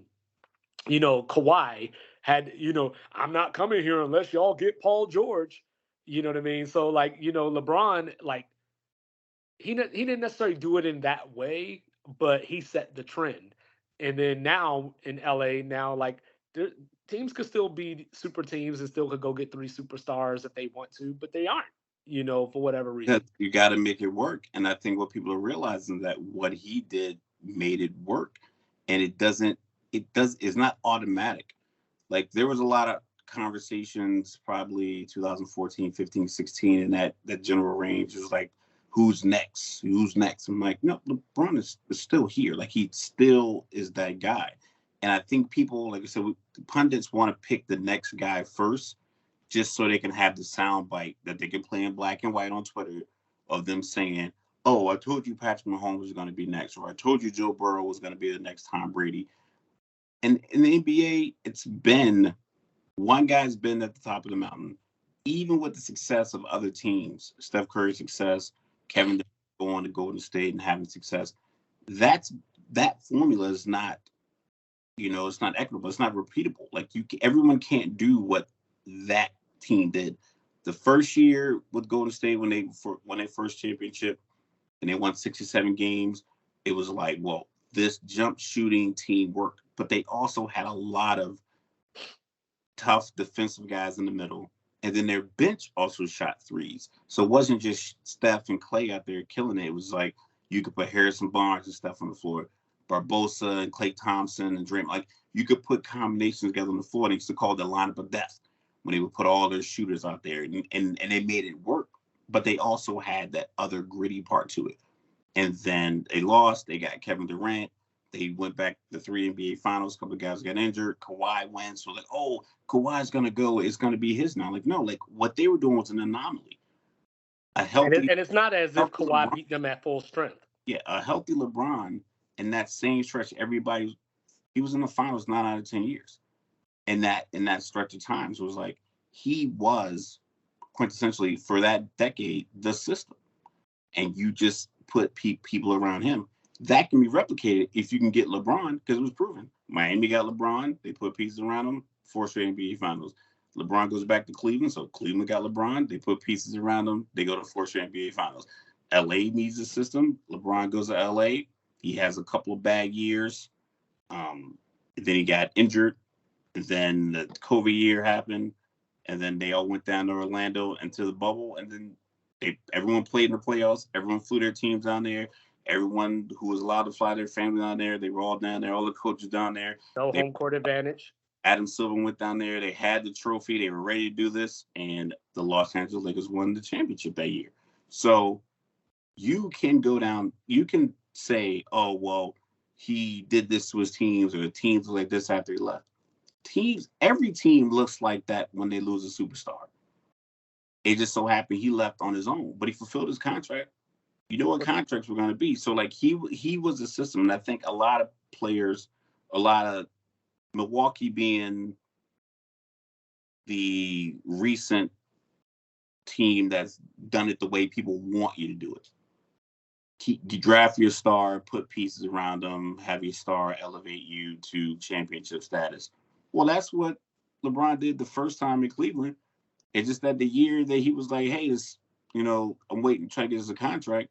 You fired the GM, the coach. You didn't draft anybody. You had Shaq on the team for a while. I was like, yeah, like I'm at that point. What was he? 7 years in, he's 24, 25. He's like, I can't wear 23 and be compared to Jordan. And then you give me a team that can't compete with the Orlando Magic or can't compete with Boston. You see what's going on here. So like this Miami team is putting me in position to do it. So I'm going to Miami. So I think the player movement, the player mobility, people try to blame it on him. Like I heard a coach try to blame the transfer portal on LeBron James. It's just, you take all the ancillary stuff away and you just look at the basketball. The guy's about to pass Kareem Abdul-Jabbar all-time points in the NBA. And you can Google top 10 lists of scorers right now, and you won't be on it. And can we please stop? And this is at the media. Can we please stop with the who's the best at this? Is it Tom Brady? Is it LeBron? Is it Jordan? Is it Serena Williams? Is it like, we don't have to do all that. It's just lazy analysis. It's lazy conversation. There's no way to quantify your answer because you don't have all the answers, but getting back to LeBron for a second, I think that he came, it's just a perfect storm, because social media was starting to blow up, around the time that he came in the league. And it's kind of like Trump syndrome, because I get tired of hearing his name. I get tired of talking about him. I get tired of seeing his name on posts or whatever it might be. But it goes back to the Trump thing. Like, he wouldn't have been president if CNN or whoever that was complaining about him wasn't shoving a microphone in his face every 5 seconds. Yeah. So with LeBron, like some of these questions, like he got upset about the Jerry Jones. Nobody asked him about Jerry Jones. You know what I mean? Like, they can ask anybody about Jerry Jones. It don't necessarily have to be LeBron. You can ask Giannis about Jerry Jones. I mean, he ain't from America, I guess. But, you can ask Kawhi about Jerry Jones. That'll get him to talk. I don't know. But the point is that we shove these microphones in people's faces. We ask these questions. We 24/7 media everything. And then we take it out on the player as if it's his fault, and I'm guilty of that. Like that was the reason why, besides the fact that he was a Gator, that was the reason why I hated Tim Tebow. Because it was just in your face all the time. But it ain't Tebow's fault that Skip Bayless made a song, or that, like all these people, got on TV and started talking. LeBron just came up in that era of social media, so it's easy to point all the criticism at him. Whereas, I don't know how Jordan or whoever else would have reacted if they came up in that social media era. Like Jordan might have choked out a reporter. I don't know. Listen, how I would have been, because I was talking about this yesterday. There was no digital footprint when we were making our moves growing up, 80s and 90s teenagers. So me and my cousins, if we were somewhere at a cookout or a party or the skating ring and someone reported back to my aunt, oh, I saw Ralph Sandero doing this. No proof? Like, what are you talking about? Well, LeBron is like, I saw a video of LeBron. It was stupid, but it kind of summed up where somebody else would have got caught in. Two videos real quick. It was like a video of Klay Thompson. I saw it was like TMZ following him. He had like a black SUV, and it was like a couple of women walking with him. So either someone on his team like closed the door, some kind of message was exchanged. The truck drives down the street, turns the corner. TMZ obviously follows them. And then the women who were trying to get in the SUV out in front of the restaurant just got in, like, on the corner. Like, they just drove around the corner and they got in and then drove off. So it was like, that was super petty. LeBron was walking out of somewhere and some women were following him. He ran down the wrong way escalator. So the escalator was coming up. He came around the corner and just ran down. So it was like, they couldn't even follow him if they wanted to try. Like, that's kind of stuff he has to do because of social media. maybe he would have done it anyway back in the day, or maybe he would have been able just to walk out the door and someone from his team could have been like, yo, y'all chill out, whatever the case may be, pre-cameras. But no, on the cameras, you're like, I got to go this far over the top to show, like, listen, I'm trying to get out of Dodge. And he just literally, so they were all standing at the top of the escalator, like, and the dude was holding the camera and it was like, well, I guess this video is no good. And he just put the camera down. But that's the difference. Like, that stuff he has to deal with. And I'm pretty sure it's a lot of pressure with that. Probably some, just the stress of that. But in the same sense, you take all that consideration. You take all the Jerry Jones question. The reason he brought up the Jerry Jones question, like, listen, y'all asked me about everything else related to race. You asked me about Kaepernick. You asked me about a police shooting. You asked me about when they stopped playing the games in the bubble. It wasn't even his call. The players had that conversation. I don't know who sparked it, but that wasn't even LeBron's call. But that was Kyrie tried to stop it. Kyrie didn't want to go to the bubble at all. Yeah, and see, and that's where like I think that was one of the turning points that I had was, I just stepped back, and mental health has become more of a public thing nowadays, definitely from when we were growing up. So, as I heard Kevin Love, DeMar DeRozan, or DeMar DeFrozen, as I like to call him, like when I heard them, talking about mental health and how this stuff is taxing, to them, it made me appreciate LeBron just a little bit more because, he is the center of all social media when it comes to sports and, all this kind of stuff. So for the fact that he hasn't had a mental breakdown or, in the middle of a game, just start crying literally outside of like jumping on the floor or whatever he did against Boston last week, like whatever that was. He hasn't slapped a fellow NBA player all these years of the fouls, the hacking, people talking slick about him and wanting to join his team. I think Jay Crowder was talking about nobody cares about that bubble ring, like he wasn't on the Miami Heat.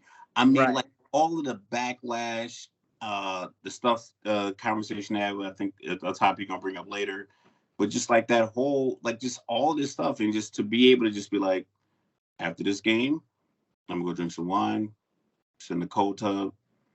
Then tomorrow I'm gonna go see my son's game, and then I'm gonna do my podcast. I'm gonna film Space Jam 3. And I'm gonna go try to buy me another sports team because I got a soccer team. Maybe I try to buy a rugby team in New Zealand. Go get me some more man purses. Compartmentalize and just move on, and then still come out. And it's not even comparing him at his age and his time in the league to just us regular people. Like at 38, I probably could run. I could do my Air Force PT test at 38, but I didn't want to. I just did it because I was like, I'm about to retire. I'm like, I'll just do it. And I was functioning. I'm like, I'm not falling apart. Obviously, I'm only 41. I'm not 901. But if you can compare him to guys who've been in the league 13, 14, 15 years. If you look at Dirk, I saw a video of Dirk playing pickleball the other day. He was not moving around very well. He looked like he played in the NFL. Yeah, he was moving like Earl Campbell. So it was like it's the toll it takes in your body to play this many games. Yeah, keep in mind that stretch when he was going all those finals, they were playing like 100 games a year. Mm-hmm. He was playing in over 100 games a year every year. Then the Olympics, then the FIBA tournaments, then the exhibition stuff that he was doing, then just travel. And and I got bad news, for all you LeBron haters and all you people that are tired of him, because he got 2 sons in the chamber too. Yeah, so as I was saying, for all these people that are sick of LeBron, tired of hearing his name and all this stuff, he got 2 sons in the chamber coming. So it ain't going nowhere, you know what I mean? Like, and I admit, I get a little tired of his sons too, like, or at least Bronny, from the standpoint of, like Carmelo got a good son, and saying Wade got a good son, why ain't they getting the attention that, and the simple answer is because it's LeBron, but at the end of the day, like, the dude is here to stay.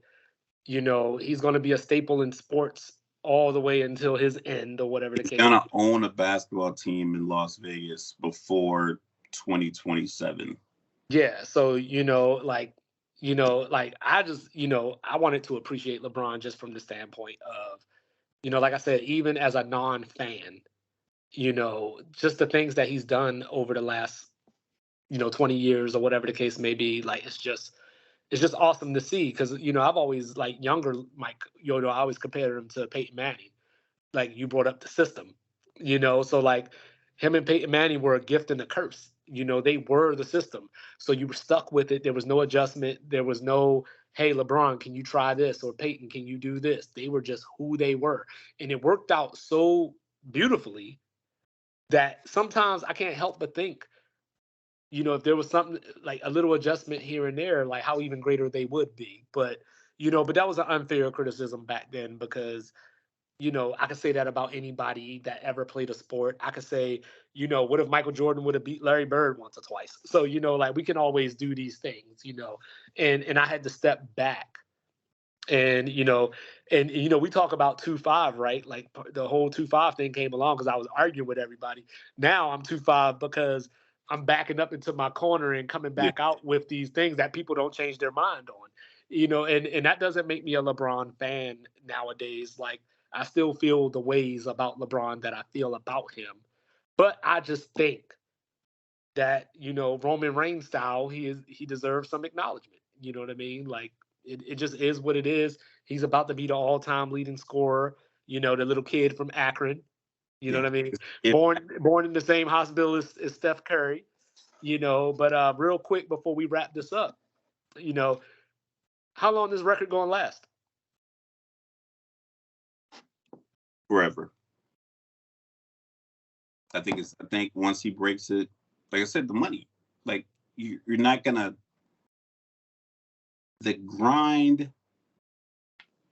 Tom Brady has a $37 million a year job lined up.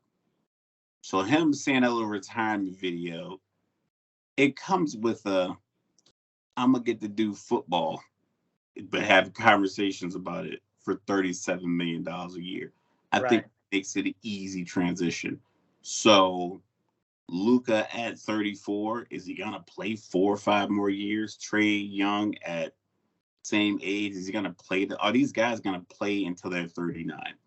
Because that's what you need.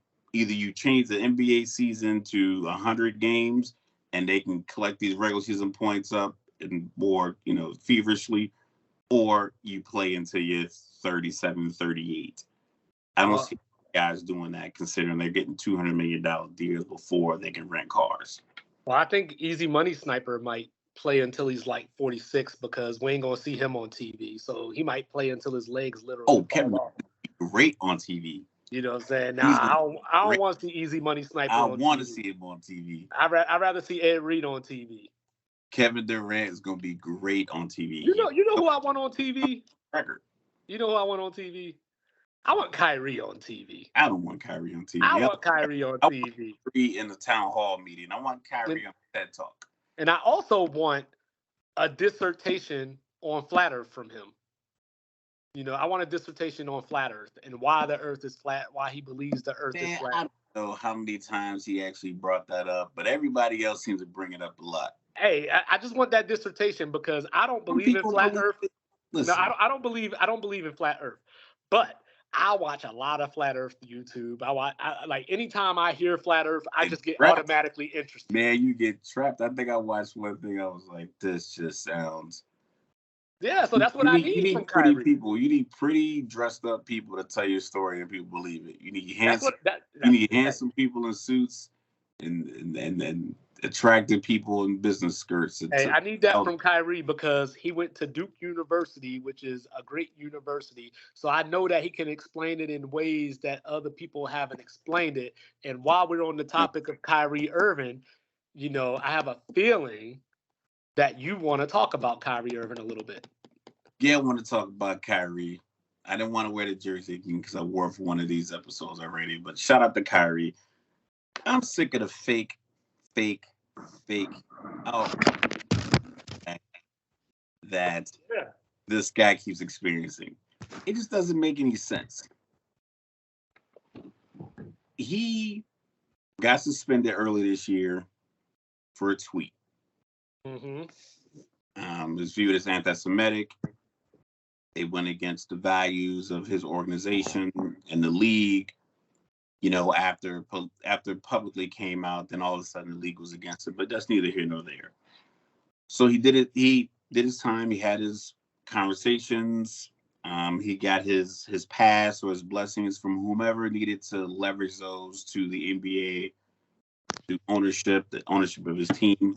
Whomever needed to hear he was good to go, they got that message. They gave him the blessing, let him go back out on the court. I'm pretty sure his feelings about Brooklyn never wavered. And then you expect him, you dangle him out there, he tells you what's going on, and then all of a sudden now he's suspended after all. It was like 11 days. When it was a while. It was a couple of weeks almost. So then you think like, oh, now he's going to be cordial to you in these negotiations when you use the stuff that bothered you about him against him in negotiations. He has stuff about Brooklyn Nets that bothered him, so he has to use that in leverage in negotiations.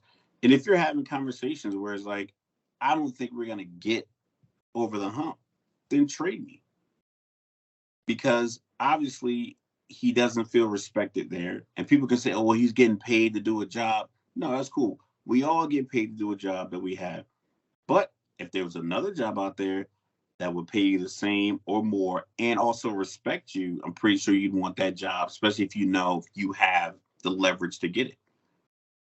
There's probably a job out there that will pay us more in our retirement life. We don't know what it is, but if someone came calling, listen, man, I'll pay you double what you're getting paid here, and we respect veterans, and we just, and I'm like, and I understand that. And I go to my current contract, listen, man, you need to get me out of this because I have another opportunity. I appreciate you here, but these people appreciate me this much. I want to go there. I want to spend my time and my day there. Same thing that Joseph, if the team owner wanted to sell the team, he's like, you know what? I'm done dealing with this business life. I'm going to sell Brooklyn. I'm going to get my $5 billion probably because it's a Brooklyn team, maybe $4. We'll call it $4 billion. I'm going to get my $4 billion, break off the government for their taxes, whatever I got to do, and I'm out.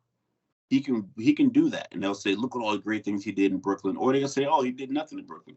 It's irrelevant. He had leverage to do that. Kyrie is a basketball player. He's a talented basketball player. He's averaging over 27 points a game. He's an all-star. He's won an NBA championship. He's still healthy. He's still young. He still has arguably the greatest handle in the league. He can use his leverage to get to a place where he wants to be. He wants to move out of Brooklyn. He wants to move to LA.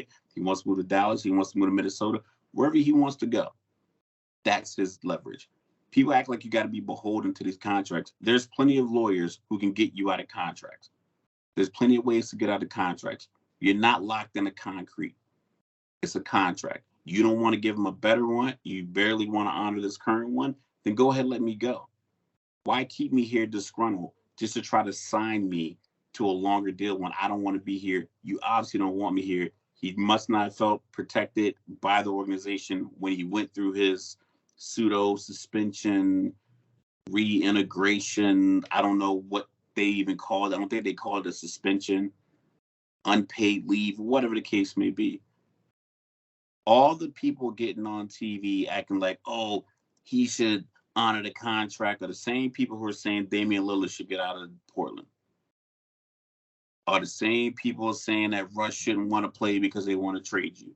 Are the same people saying you should hold out LeBron because they don't want to pay you. But they get on TV and they're like, oh, I respected this brother for so long, and for him to act this way when they have a chance to win a championship. No one cares about that when you are not happy. I'm in a class right now, leadership and organizational development, and it's all about motivation. This guy did a TED Talk. People just assume in this antiquated ideology that, oh, just money should be your ultimate motivator. No. That's not how it works. You can't just say, give someone more money, they'll be more productive.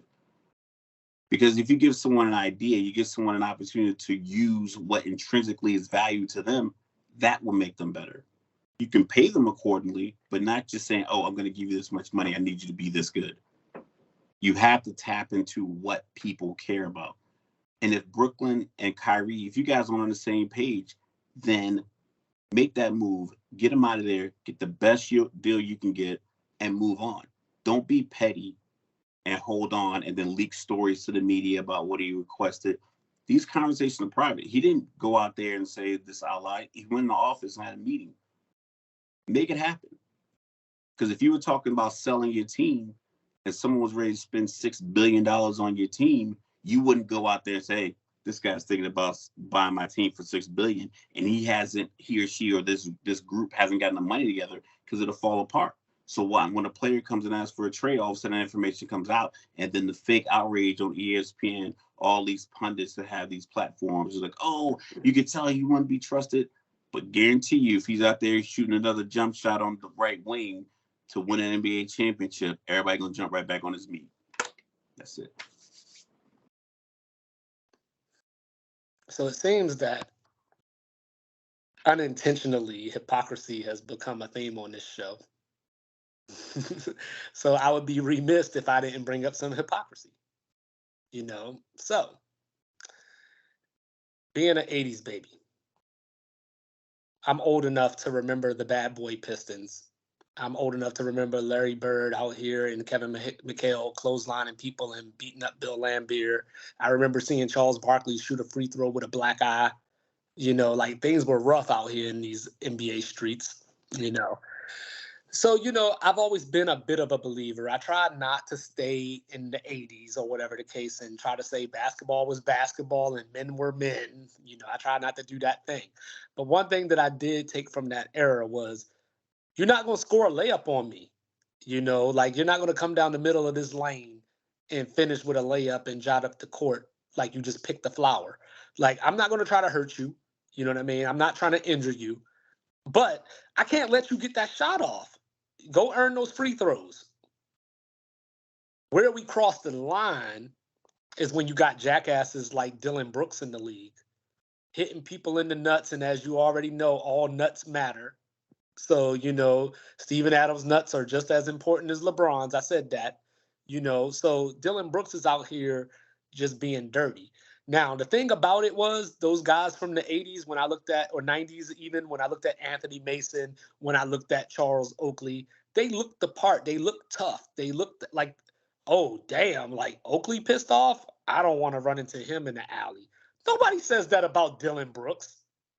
Like Dylan Brooks, how dare you talk trash to Shannon Sharp when you get knocked down by Donovan Mitchell? No disrespect to Spider, but you get it. The point being, why you being tough? So, I started thinking about defensive stoppers because apparently that's what he is. I don't believe that's what he is, but that's what I'm told that he is. I haven't seen it. Yeah, so I go back and I look at people like Bruce Bowen, for example. You know what I mean? He was just as dirty as Dylan Brooks, but he kept his mouth shut and just played basketball. He wasn't dirty from the intent of, I'm going to take you out. He was dirty from the standpoint of, I'm crafty, I'm a vet, and I know that the ref doesn't see these little things. But he wasn't hitting people in the face. He wasn't elbowing people or whatever, just like, me. Little 5'9" me was a jump shooter. And whenever I would go up for the jumper, once the other team realized that I was good at this, they might elbow me in the ribs, as I'm going up for that jumper, like at the very last second, they might slap my elbow. They weren't trying to hurt me. They were just trying to throw my shot off or whatever they could do in that moment. That's not what these people like Dylan Brooks are doing. They're going out here with a license to injure. And so the problem shouldn't even necessarily be with Dylan Brooks, but more so with his coach, maybe. But from that standpoint of tough basketball doesn't mean intentionally targeting somebody. Tough basketball isn't what Andrew Bynum did to J.J. Barrera. So I am guilty of that 80s vision because I did like the bad boy Pistons.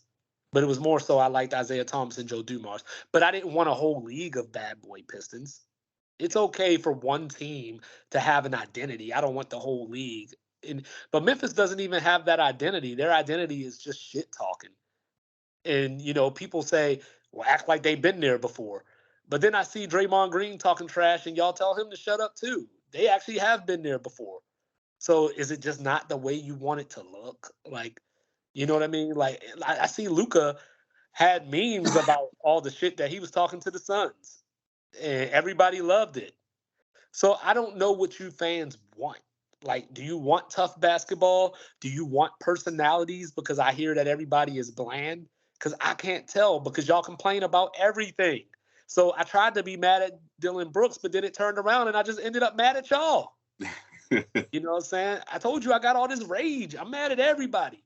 So I need to know, and y'all can leave some comments in YouTube. Y'all can, hit us up. I'm on Twitter at, 2-Bit Reports. I'm on Instagram at MLDub25. Collectively, Sports Report is ordered. Let us on Instagram. Let us know. What do y'all want? Do y'all want tough basketball? Do y'all want personalities? Or do you just want everybody to be choir boys and shut up unless you want a championship? I just don't know. You know what I'm saying? So I'm trying to get off my chest that I like everybody being individuals. And if Dylan Brooks is just a dickhead, be a dickhead. If Draymond Green is an asshole, be an asshole. But it shouldn't have to be you have to win X amount of championships to show some personality. Like you are who you are. Be that, and the game will just authentically get better once this stuff is established. But I'm Mike Wilson. That's what I had to get off my chest. Once again, want to thank everybody for tuning in. Thank everybody for watching on YouTube. Looking forward to interaction on Twitter. Fear My Wrath. That's Fear, FEARMYRAF. Keep it simple. Come at me. Like, I like to have these debates. Just make sure you can quantify your argument, because I will crush you if you can't. Like I said, you follow ML Dub on Instagram, Sports Reports Order on Instagram, anywhere you get your podcast, YouTube, anywhere it's all set up. I mean, like I said, we just level of appreciation for the views as they tally up. Mike sends me updates every other day when the views go up. So it's a big deal. We want to thank everyone for listening. Thank you. Watching. Sincerely. Mike, you want to send us off? Yes, and one person that I don't want to thank is that Punxsutawney Phil. You know what I'm saying? I'm not thanking him, and the only reason I said that is because I wanted to show y'all that I can pronounce Punxsutawney. But anyway, Sports Reporters Ordered coming at you. Thank you so much for your support and love. Shout out to Red Bull. Shout out to Ryan Clark. Shout out to Dan Orlovsky. Even though you be saying some crazy stuff, I find you entertaining. Shout out Thank to you, America. Nick Wright. Yeah. Yeah, there you go. Thank you, America. We love you. We appreciate your support. And see you next time.